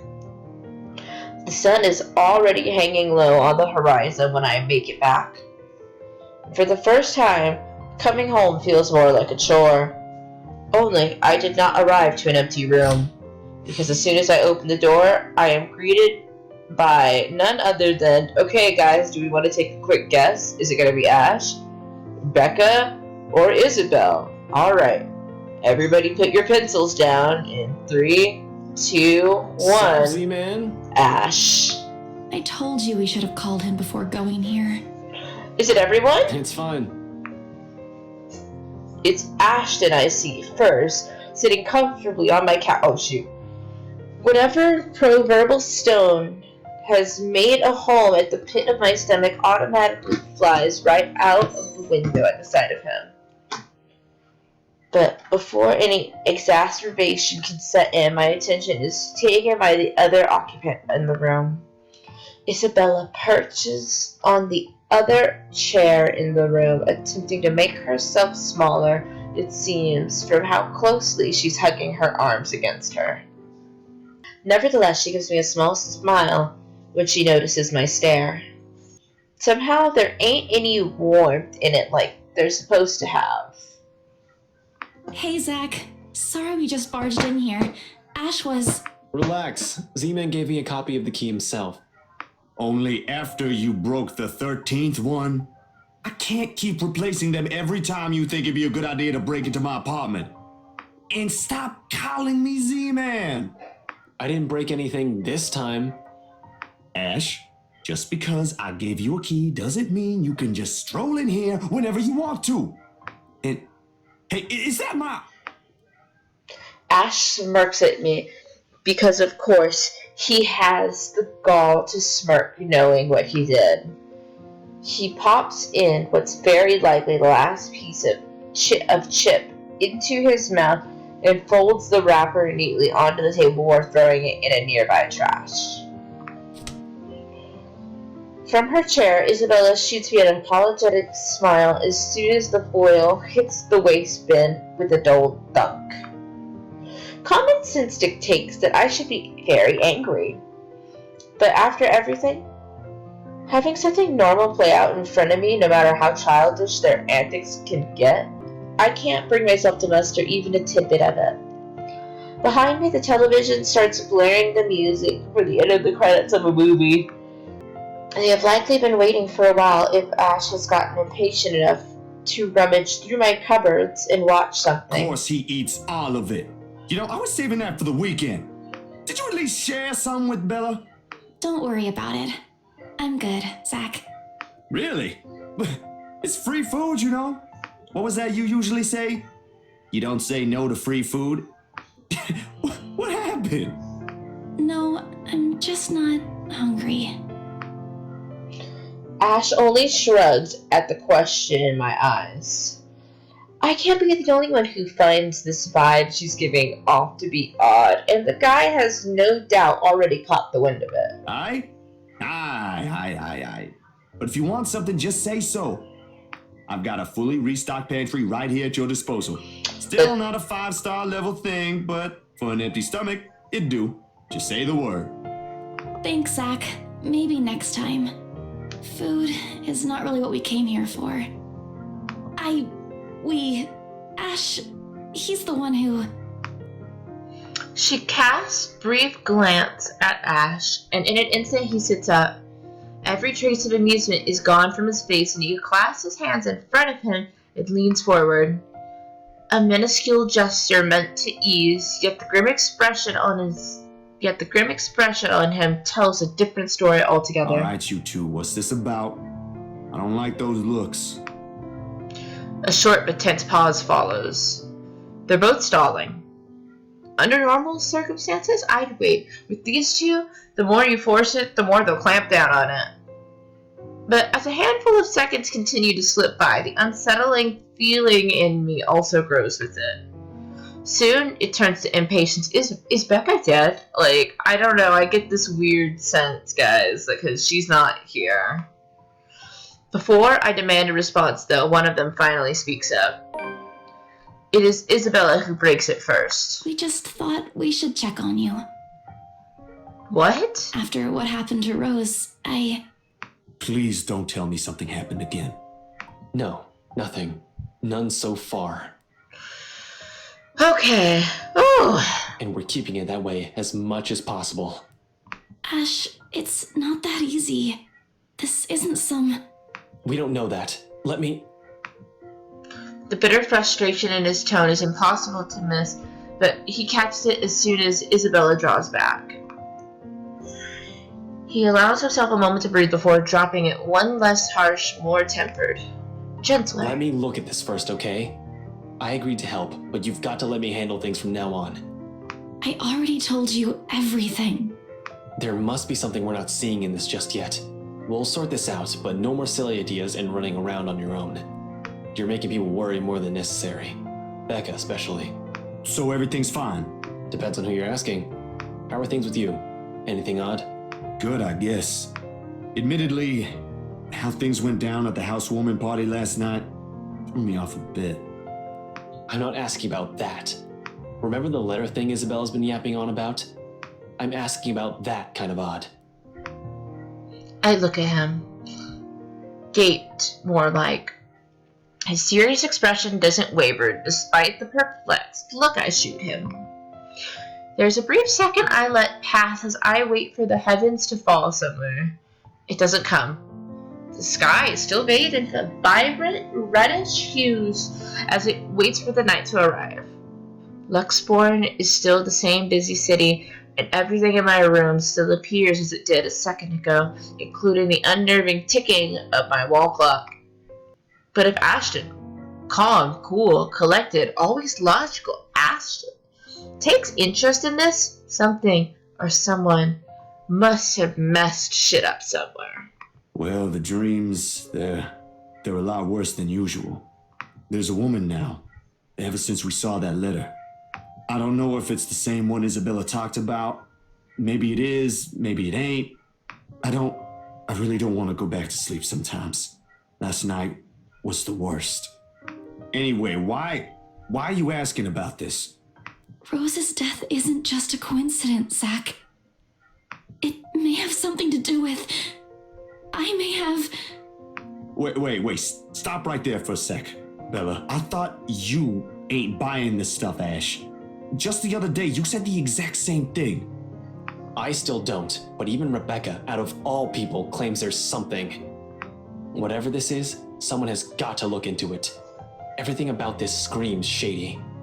Are you sure you even have the time? Ain't you busy with your current case? I got taken off that one. You didn't say you were taken off your case. I just got the news this morning. Apparently the higher-ups think I'm doing a horrendous job at it. It doesn't matter though. If these two cases are connected like I initially thought, then regardless, I'm on the right track. Are you sure we should even be doing this? Doing what exactly? There's some place we'll visit after this. Too vague for comfort, Ash. And please don't tell me you're bringing her with you. After his affirmation comes in the form of a stare, but that alone says all I need to know. What I pointed out gives him a pause, though, and his voice is thick with hesitation when he addresses Isabella. You know what? Zach's right, Isabella. You don't have to come with me. It's not myself I'm worried about. It's you. I'll just do this myself, if it'll get you into more trouble with your superiors. At least I can make up an excuse why I need to be there. Don't be ridiculous. You're not walking in there without me. Besides, I think it's a little too late to back out now. Have you two seen the news this morning? I haven't, actually. Mama called, and I was busy. To change the air around her, while small, cannot have gone unnoticed, and it takes every willpower not to ask. Probably the only thing reigning in my curiosity is the fact that Ash himself hasn't brought it up either. No problem. It should be in the afternoon news as well. Another victim? Okay, let me see it. He grabs the remote and cycles through numerous channels until he gets to a news report about another guy found dead in the early hours of the morning today. Another victim by the Anselm Butcher. Man buried after a room catches fire. No, man burned. I can't read, apparently. Burned alive this time. Oddly, no fire is spread, and whatever damage has been contained within the place the body was found. The room itself, however, was completely vandalized. Help me. Help me. Help me. Another murder, the authorities claimed. Isabella and I knew better. None of us shifts even after the report ends, but the room has suddenly felt stifling. Ashton's eyes have gone hooded with what appears to be restrained anger, and the remote in his hand creaks mildly under his grip. The stone in my stomach is back. A tiny little thing gripping at my insides, growing with every passing second as the dread sinks in. In the thick of it, Isabella's voice is the one that breaks the hush. A small, weak thing on its own that wavers unevenly between words, but every syllable heavily with meaning. This is because of that thing, isn't it? I did this somehow. When it fades, all that's left in the air is her doubt and fear, while all we can do is cope. Is there something I can say to make her feel better? We can still fix this. We can still fix this. There's 3 of us here. That probably improved our relationship with both. Yes. That was a good move. That was a good move. And I didn't hesitate that time. I picked that answer right away. I'm proud of myself. I ain't... No, he already said that. What am I doing? 4 if you count Rebecca. No, she's staying away from this. She lifts her gaze at me, eyes steady and shoulders squared as she holds it against the baffled look I give her. Although, in the next second, it immediately softens and it takes me by surprise, nevertheless. In those brief moments, it's like I faced a different person. I don't want to involve her in this any more than I already have. Both of you as well. I already said it. That's completely out of the question. Stop asking. Still in all, that's 2 extra heads who can do the thinking. Between us 3, I'm sure we'll figure something out pretty soon. Don't make this whole thing sound like it's a piece of cake to deal with. It ain't. But better than sitting around, yeah? Plan is still a plan. You're going to shoot yourself in the foot one day with that kind of thinking. We don't even know who's doing this. The last 2 murders might just be similar incidents done by 2 different suspects. Hasn't stopped you from going after them before. Remember that time when you Okay, stop right there. There will be no retelling of that incident today, Z-Man. Or ever. Keep calling me Z-Man and maybe I will. Suddenly, Isabella laughs. Although muffled by her hands, it rings light and easy against the thick tension in the room. Still a far cry from the usual cheer she carries, but brings a welcome shift in the otherwise dreary mood. Thanks, you two. I'll tell you about it when he's not around. Give it up, Z-Man. She's not interested. Who says I'm not? Ash makes a face but chuckles at the jest despite himself. Why am I even friends with you two? I ask myself that about my friends all the time, but in a loving connotation, of course. And like this, most of our worries ebb away, if only for a few moments. They take their weird minutes close to the sundown. But regardless of the lighter mood, little has been said of their plans, only vague hints of what they're aiming to do after. While it ain't any of my business to know, something about this whole thing still gnaws at me. A tiny passing thought urges me to do something as well. At this hour, the streets are once again busy with people heading home after a hard day's work. Little of the bustle matters to them as they step out of their crowded walkway, however. Ash especially. There's only his goal in his mind, and I'd wager there's nothing I can do to stop him at this point. He's probably decided on it long before they made the decision to drop by. But despite this, Isabella lags behind. A worried crease is back on her forehead as she watches Ash leave to get to his car. Something wrong, Bella? No, Can you check on Becca for me after this? I really didn't get the chance to tell her where I'm headed off to. Tell her I'm okay and No, just that. That's all. You sure I should skip on that part? If she finds out about this, she'll be angry. Right. I don't really want to deal with angry Rebecca. It gives me a stomachache just thinking about it. Neither do I, but I'll handle it if she gets mad. Just make sure she's safe and tell her to be careful. You too. Take care of yourself. Almost abruptly, she pauses, the gaze in her eyes hardening as she lapses into another one of those long, distant silences from earlier. This ain't just because of the whole fiasco with the letter anymore. I don't want what happened to Rose to happen to you guys as well. This one cut deeper. Before I can ask about it, Ashton returns, casually swinging his car keys on one hand and gestures at Bella. Come on, we don't have much time. Shirley's waiting. Who's sure? Oh, right. Don't answer that. I don't want to hear it, you huge dork. Says the person who gave her stuffed toys names. Batcat? Really? It's cute. Yours is just weird. I'll see you later, Zach. She spares me another smile, and as I watch her walk off, only now did it occur to me that none of those she gave today ever did reach her eye. Okay. I make a grab for the back of Ash's parka. He staggers briefly before correcting himself and shooting me a confused stare. Is she alright? Huh? What? Who's okay? Isabella. She's been, I don't know, out of it today? Did something happen earlier?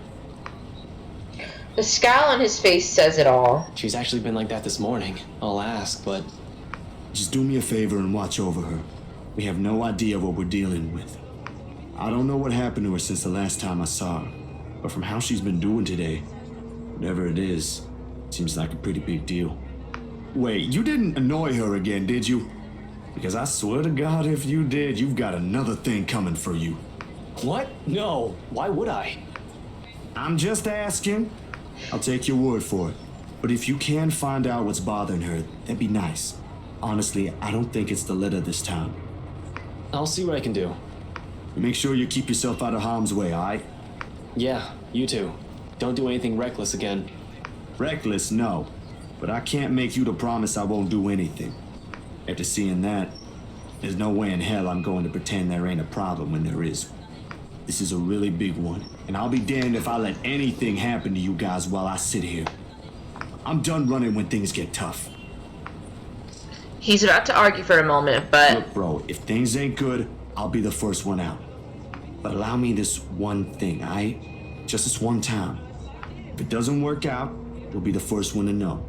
You can laugh then, or berate me all you want. But please don't ask me to step aside like I'm incapable of doing anything to help.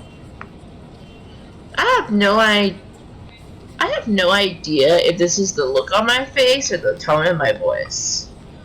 Ultimately, although his mouth presses into a thin line, he nods. Alright, stay safe, Zach. When he stumbles into the sidewalk and allows the afternoon crowd to swallow him whole, I'd like to think the tiny gleam in his eyes is the closest we can get to the optimism in the situation. Whether that alone will be enough to give me a peaceful sleep tonight remains to be said.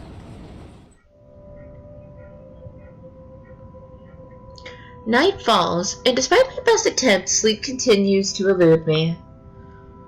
With her image still stuck in my head, flashing every few moments, it catches me off guard, with Ma's lullaby still echoing in my ears, no longer the soft tune it once was. And the terrible gnawing at the pit of my stomach. It's no wonder I can't bring myself to drift off, even for a little while. It's not as if there's not a complete lack of things to do while waiting for sleep to come, if it ever will. And at the 2:45 in the morning, I find myself cleaning my photography equipment with no other reason than just to pass time. Though, if I'm going to be honest, it is not the night terrors that are keeping me wide awake tonight, but the anxiety and the hope that I'll hear from Ashton or Isabella soon. And what's perhaps the 42nd... I can't read this line for some reason.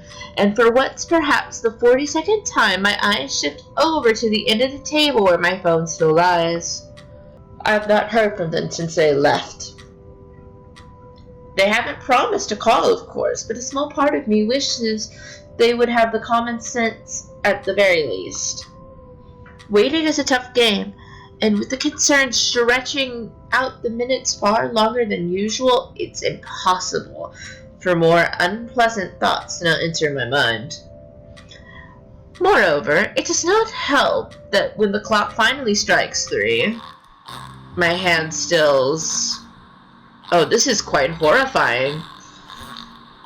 It'll be a complete and utter lie to say my heart didn't leap straight into my throat at that brief second. My whole body has gone motionless, ears straining for further sounds. A tense couple seconds pass. Nothing. Of course, with how old the building I'm staying in, power fluctuations ain't anything new. Every now and then, this would happen, leaving a few tenants in a rather bad mood. Nothing unusual anymore after a few years of living here. But this time, the sudden hush brings with it a stillness that raised the hair at the back of my neck and my heart beating hard against my chest. Something reeks in the air, and in that instant, this place is no longer home. It's a prison. Every rational fiber in my being screams at me to leave. I force myself to swallow and keep a clear head as I lie down on all my cleaning tools, and I began gathering together the rest of my things scattered about on the table. The camera's body, lenses, filters, diffuser, phone, anything I could reach for. But in that resulting panic, like in the nightmares, it is the scent that reaches me first, a foul, putrid smell filling my lungs with the heavy stink of death. My fingers clamp tightly to the camera, holding it closer to my body, as if the tiny thing would provide enough protection to whatever it is with me in the room. It won't. But it's the only comfort I have. Hello? I know you're in here. What do you want? Something moves behind me, a soft scuttling over the walls, followed by the squelch and a painful creaking of what can only be rotten flesh and broken bones. Without hesitation, I whirl around, my fingers in camera ready, patiently waiting for another movement. Leave! Leave now! There's nothing here for you! There's a brief moment of silence and after a short while, I think my pleas worked. Is there going to be a jump scare? Oh no, it's something else. Then, with no warning, the shuffling resumes. Along with it are the sobs of a woman. Move the mouse around to look. Use the space bar to take a picture. What am I looking for?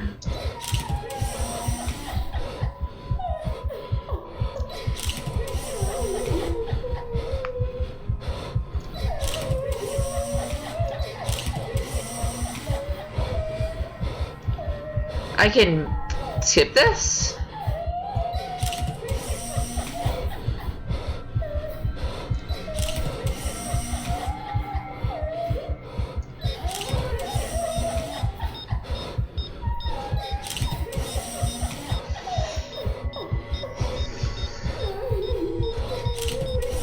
Thought that was her, damn it.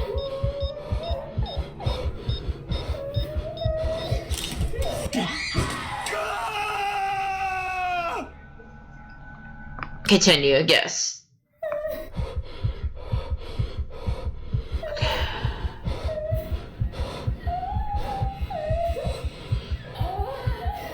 So what are we looking for? I got it!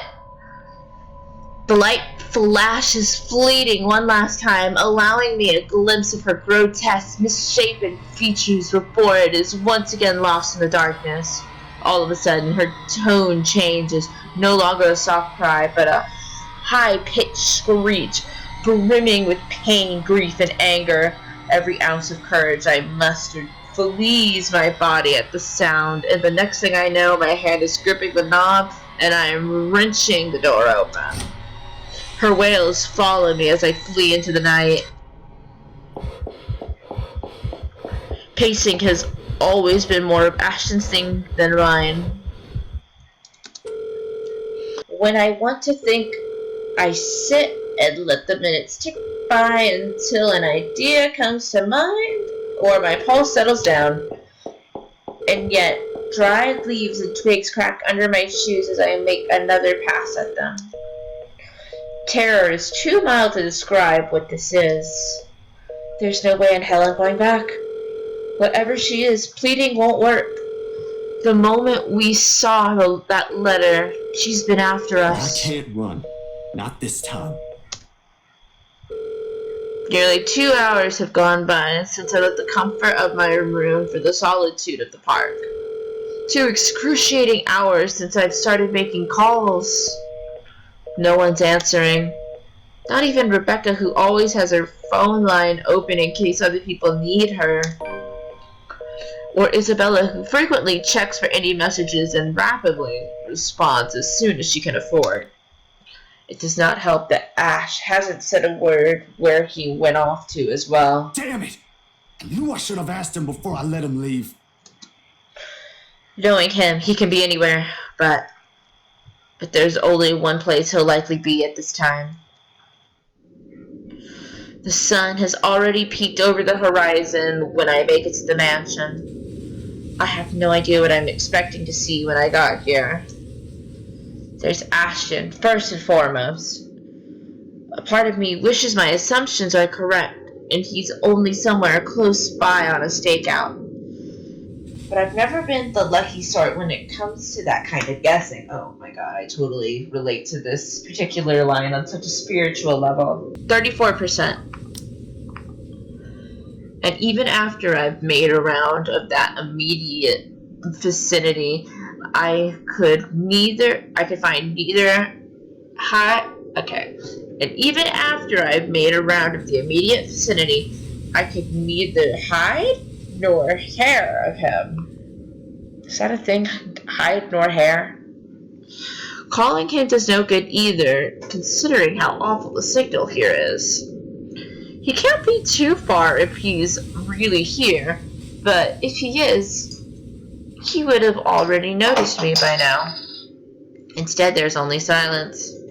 The kind too quiet to find any comfort in. Even the trees seem to have fallen asleep with the rest of the mansion, oblivious to what's happening around it.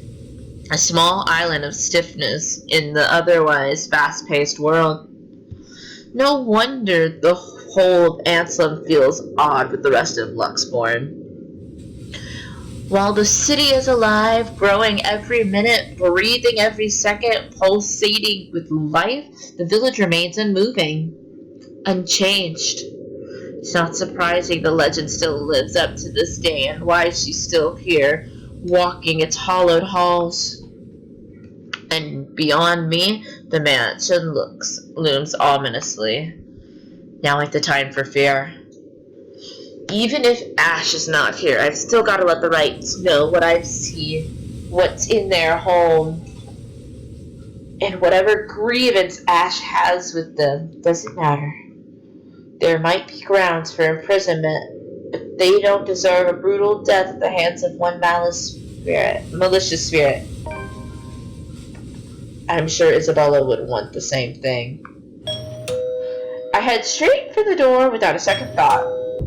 It takes a few rings. Are we going to get to see transformed Hannah now? It takes a few rings, the sound loud above, still foreboding stillness, before I hear footsteps on the other side. Oh, god damn it, I was hoping to see transformed Hannah. Where's that damn butler when I need him? Is he dead? What is this? What? Oh, is that her? Like, looming over him? Because he just is giving off some, like, Kingdom Hearts, like, Heartless vibes right now. Like, I'll post some images on beside him for comparison. Before long, the door swings widely open with Mr. Luke Wright standing behind it. Seething would be a complete understatement to describe him. Like this, I've got no doubt why Ash would find him a suspect. You again? It's bloody 6 in the morning. And you're still wearing your suit at bloody 6 in the morning. What the hell is it now? Listen, sir, I know this is not a good time. Oh, it's not a good time. Did you even check the clock before coming here? I bet you didn't. Unlike you, the ones living in this house need to sleep. Come back when people are actually awake, or I'll call security on you. Before I can get a word in, he slams the door in my face and bolts it shut with much finality. Wait, sir, you gotta hear me out. You're both in danger if you stay in there. Have you seen the news lately? Everything's not a coincidence. Only silence answers me. Maybe if it was Mrs. Wright. Oh, who am I kidding? There are limits to how far a person will believe in you. Then again, I didn't believe Isabella when she warned us. And now here I am, desperately trying to save people, even if I'm aware it's completely out of my own capacity to do so. Is this what they call karma? If so, this is one horrible way of turning things around. Taking people's lives, playing with people's fears, making them feel useless. You're around, ain't you? You here? Inside this house? Listening, watching, or whatever it is that you spirits do? What do you want? You're already dead! Leave us! Nothing. I don't even know who I'm talking to or if the same person is supposed to be doing that. The only thing I got after is a feeling of foolishness washing over me. Or perhaps this is just me losing my mind. Out of any other options and any other ideas, I let my hands slide off the door's surface and fall listlessly to my sides. I go back I can go back to Luxport, try to find the others, try to get out of the mess with them, or let them know how much deep shit we are all in. Both sound good. Either way, my loitering here ain't helping at all. I let the quietness calm me for a few minutes before standing up and heading out to fetch my bike. It's quite a distance to Luxborn, but if I hurry, I'll reach it, and maybe... The rustling stops as soon as I turn around and strain my ears for any other movement around me. Yo, Ash, you there? No answer. If he is here, and I've dismissed him earlier, already my feet are moving in search of him for the second time. It won't hurt to double check. Triple check, even. With how big the property is, he could be anywhere.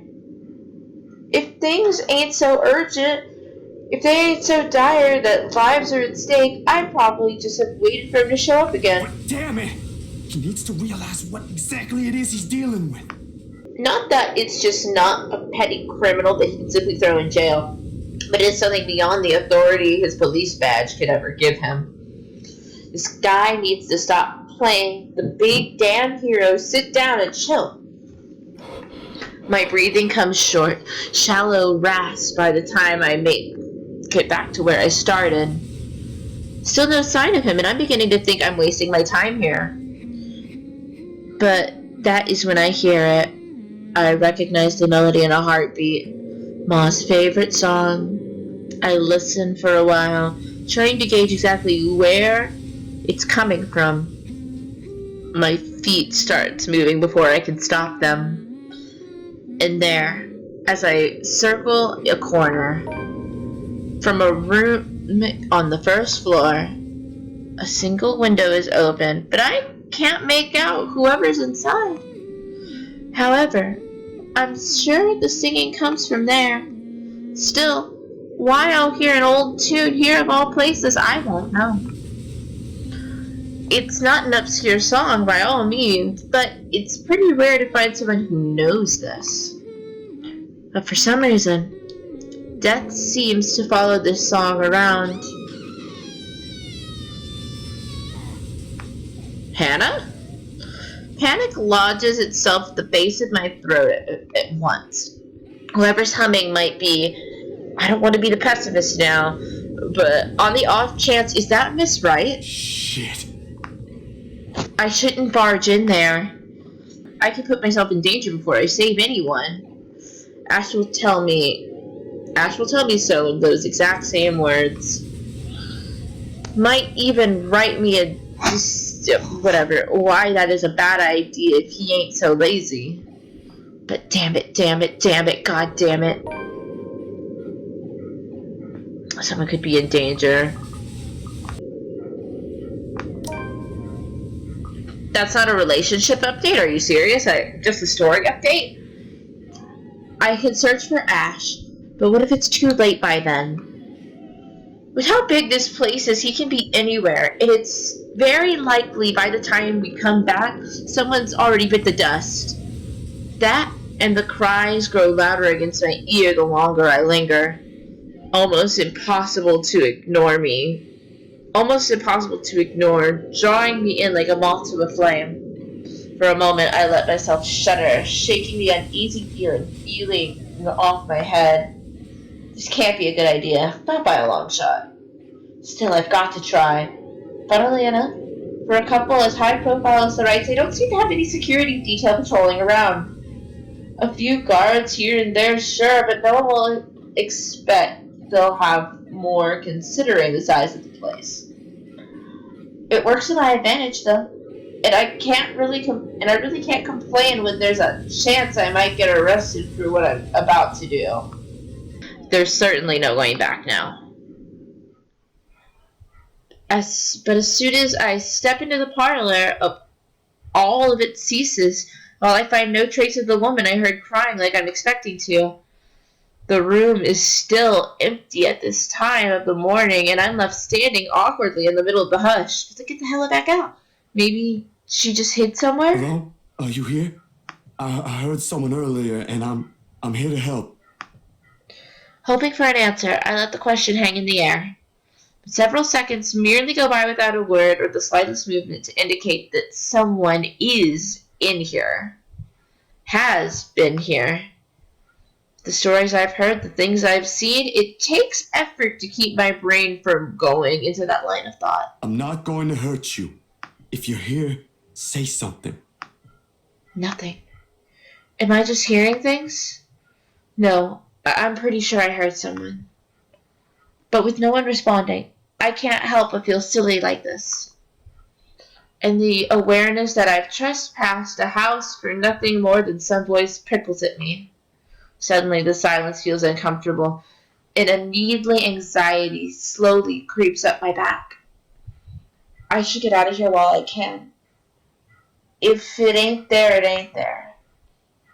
I don't spare the room another glance when I walk back the way I came, into the window before leaving someone else notices. I thought I heard a servant moving around here. Turns out it's just a rat scurrying about. What? How unpleasant. Johans? My heart shoots up into my throat. I can run. The window is a few steps away. I should be able to escape. But instead, out of some foolish impulse, I turn around. Perhaps it's only because the impression of the guy has left me, and the few times we've met is nothing but unsettling. This ain't what you think it is. You're quite the distance from the kitchen, I'm afraid. Perhaps I should lead you there. Someone's in here before me. I wasn't here for what you're thinking. There was sobbing and... The first blow knocks, oh my god. Tears well up in my eyes as the pain swells and he twists my wrist behind my back. You've gotta listen to me. Then again, dirty thieves aren't welcome in my kitchen either. For a moment, there is only silence and a sudden piercing ache, this time at the back of my head. The room abruptly tilts on its axis, dimming. On the verge of unconsciousness, I can only hear the scuffling of foot, the thud of the door being closed, and a woman crying, asking for help. I know no more.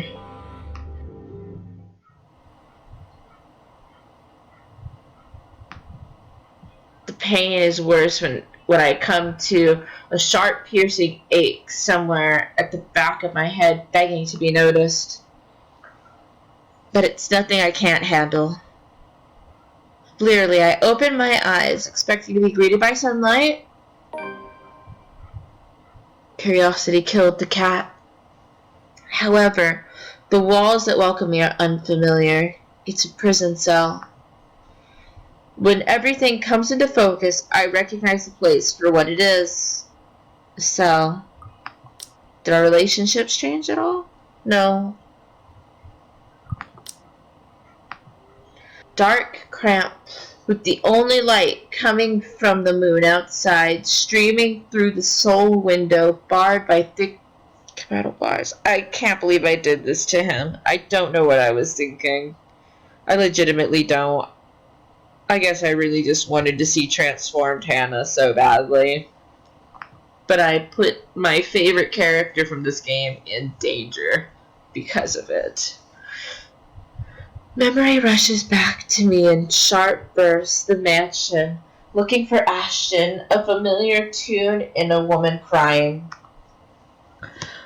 All while my head still aches from the hit I've received. Still better than a morgue, I guess.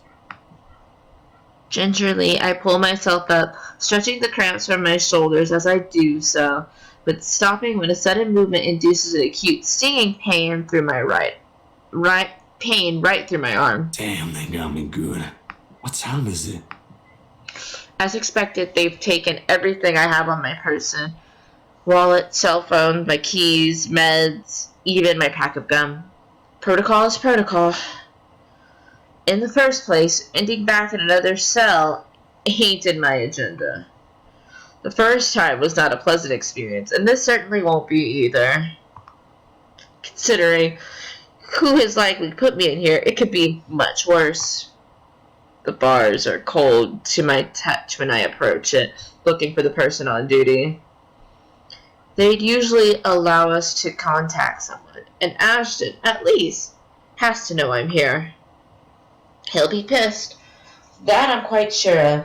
But he's the only one who can help prove my innocence and get me out. However much I don't want to rely on him for this. The hallway in front of the cell is empty, but the voices float through from further in, likely the poor officers assigned to late-night duty. Judging from the snippets of conversation I catch, today's topic, over a snack, is that moron who thought it was wise to cross the rights. They used other names too, most of which have words with them about the future. They used other names too, most of which I'll likely have words with. Oh fuck. I'm in no position right now. Excuse me. Anyone? Silence. Excuse me! I need to make a... Blood freezes in my veins and my grip on the bar tightens. I don't dare turn, because more than the haunting melody, I'm afraid of what I'll see, of who's singing Amal's lovely lullaby, a death song. That's what it is now. But I guess it is what it's always been. If this is the end's calling, I prefer it is not her vicious smile that I see Oh, last. Zach, sweetie. Don't you love this song? Oh my freaking god. My head snaps up in surprise and I swivel to see Miss Wright. Miss Wright of all people, sitting on the cot. Her smile as easy and sweet as ever. Miss Wright? What are you... how did you... I jostled the cell door to check. A prison break. A prison break is the last thing on my mind, of course, but her presence here begs for a lot of puzzling questions to be answered. Locked tight. Was I just too groggy earlier that I didn't notice her? Don't be surprised, darling. Money and power can get you anything. This doesn't sound like her. I mean, it's her voice, but she has a point. Out of all the people, she knows more than anyone how to play the game and how to play that game in the world. Yet to hear it straight out of her, it's like talking to a different person. Exactly! I don't bring this up, however. Perhaps she's just having a bad day or a tip with her husband. After the incident the other day at the party, well, I don't like gossip, but it won't be surprising. Anyone can say the strangest things when in a bad mood. Still in all, You ain't supposed to be here, Miss Wright. Why ever not? Isn't it comfortable here? Well, it is, kinda. But you're still not supposed to be on this side of the cell. Besides, it's too early. Or too late for a visit. This is beyond the scheduled hours. Oh, I'm sure Chief Inspector Lee wouldn't mind a little chat between friends. Besides, his prison officers just snoring in the break room. she brushes off a lock of hair from her shoulders, stands up, and meanders around the length of the cell for whatever space it would allow. As if it's just a simple stroll in the park, making a show of checking every scratch the last occupants of the room have left on its walls. Nevertheless, I try to make myself small against the corner. Any closer will be crossing each other's personal spaces. Frankly, that's more than what I'm comfortable with. Be that as it may, they have cameras here too. How are you going to explain that when they check? That doesn't matter, dear. It does. Your popularity ain't going to give you any kind of immunity from the law. I appreciate the visit, but I'd rather not see you get into trouble. It makes her stop. But Just as I am starting to think I finally reasoned with her. You don't want to get out of here. Of course I do.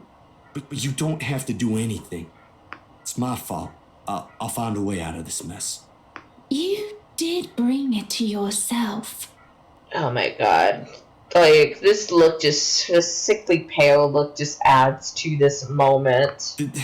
This really is just a misunderstanding, Hana. I didn't mean to trespass. If you'll just listen to the whole story, you'll know I didn't mean to do it. I'm really disappointed in you. I looked straight at her, at the sudden change of her tone, checking for any signs if I've upset her with what I did. Of course she would be. She has every right to be. After all that talk, the little attempts to build a friendship, here I went and broke into another person's house. Her home. On so many levels, beyond any kind of friendship, it's still wrong. Her anger doesn't come off as I'm expecting it to, however. Instead, she smiles.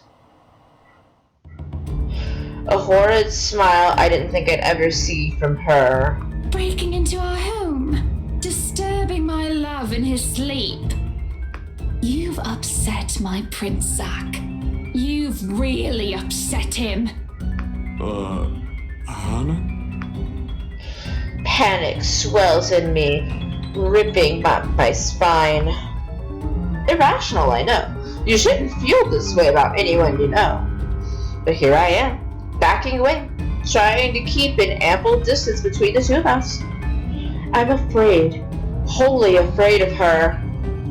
This ain't Hana. The bars rattle as soon as my shoulders hit it. A hindrance, not to freedom, but to safety. Has anyone ever told you how beautiful those eyes of yours are? My Nana? Occasionally my sister. Hana's told you before as well. Hana? You alright? She laughs, a deranged little thing coming from her. There's no cheer in it, no warmth, only spite. Makes me want to take them home, wrap them in those pretty ribbons I have in my vanity. Oh my god. I'm pretty sure my prince would love it, don't you think, Zachary? A little gift from me. Stay away from me! She moves, in short, sudden bone-crunching twists that are too painful for me to watch. I want to look away, but I can't. I'm screaming for help before I know it, jolting the bars with as much force as I could. Somebody! Get me out of here! Anyone, please! Bugger off! Some people are trying to get some sleep here! No! She's here! You've gotta let me out! She's gonna kill me! Someone! She's... Oh, you poor thing. Don't you worry. You won't even feel the pain. What have I done?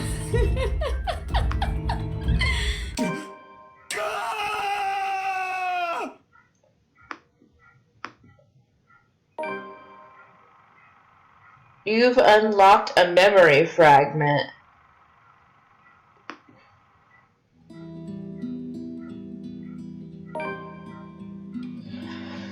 Well then, okay. Well, there is a lot to unpack in Zach's chapter. Holy crap. I made a horrible mistake and accidentally had him killed. I didn't intend for that to happen. What are these memory fragments, though? Will they help us understand the truth of the malicious spirit? Like, God, I didn't want to do that to him, though. I really didn't. I feel like his chapter was definitely the wildest in terms of the amount of events that he had to go through. But alright, everybody, I'm so happy to be back into playing just games with you guys. I'm very happy about it, honestly. It's been way too long and I'm ready to get back into it. But alright, until next time, you all have a lovely day. And next time, we'll be starting out with Marianne's chapter. What do you think's gonna happen then? I'd love to hear your comments down below. And I will see you in the next video. Bye!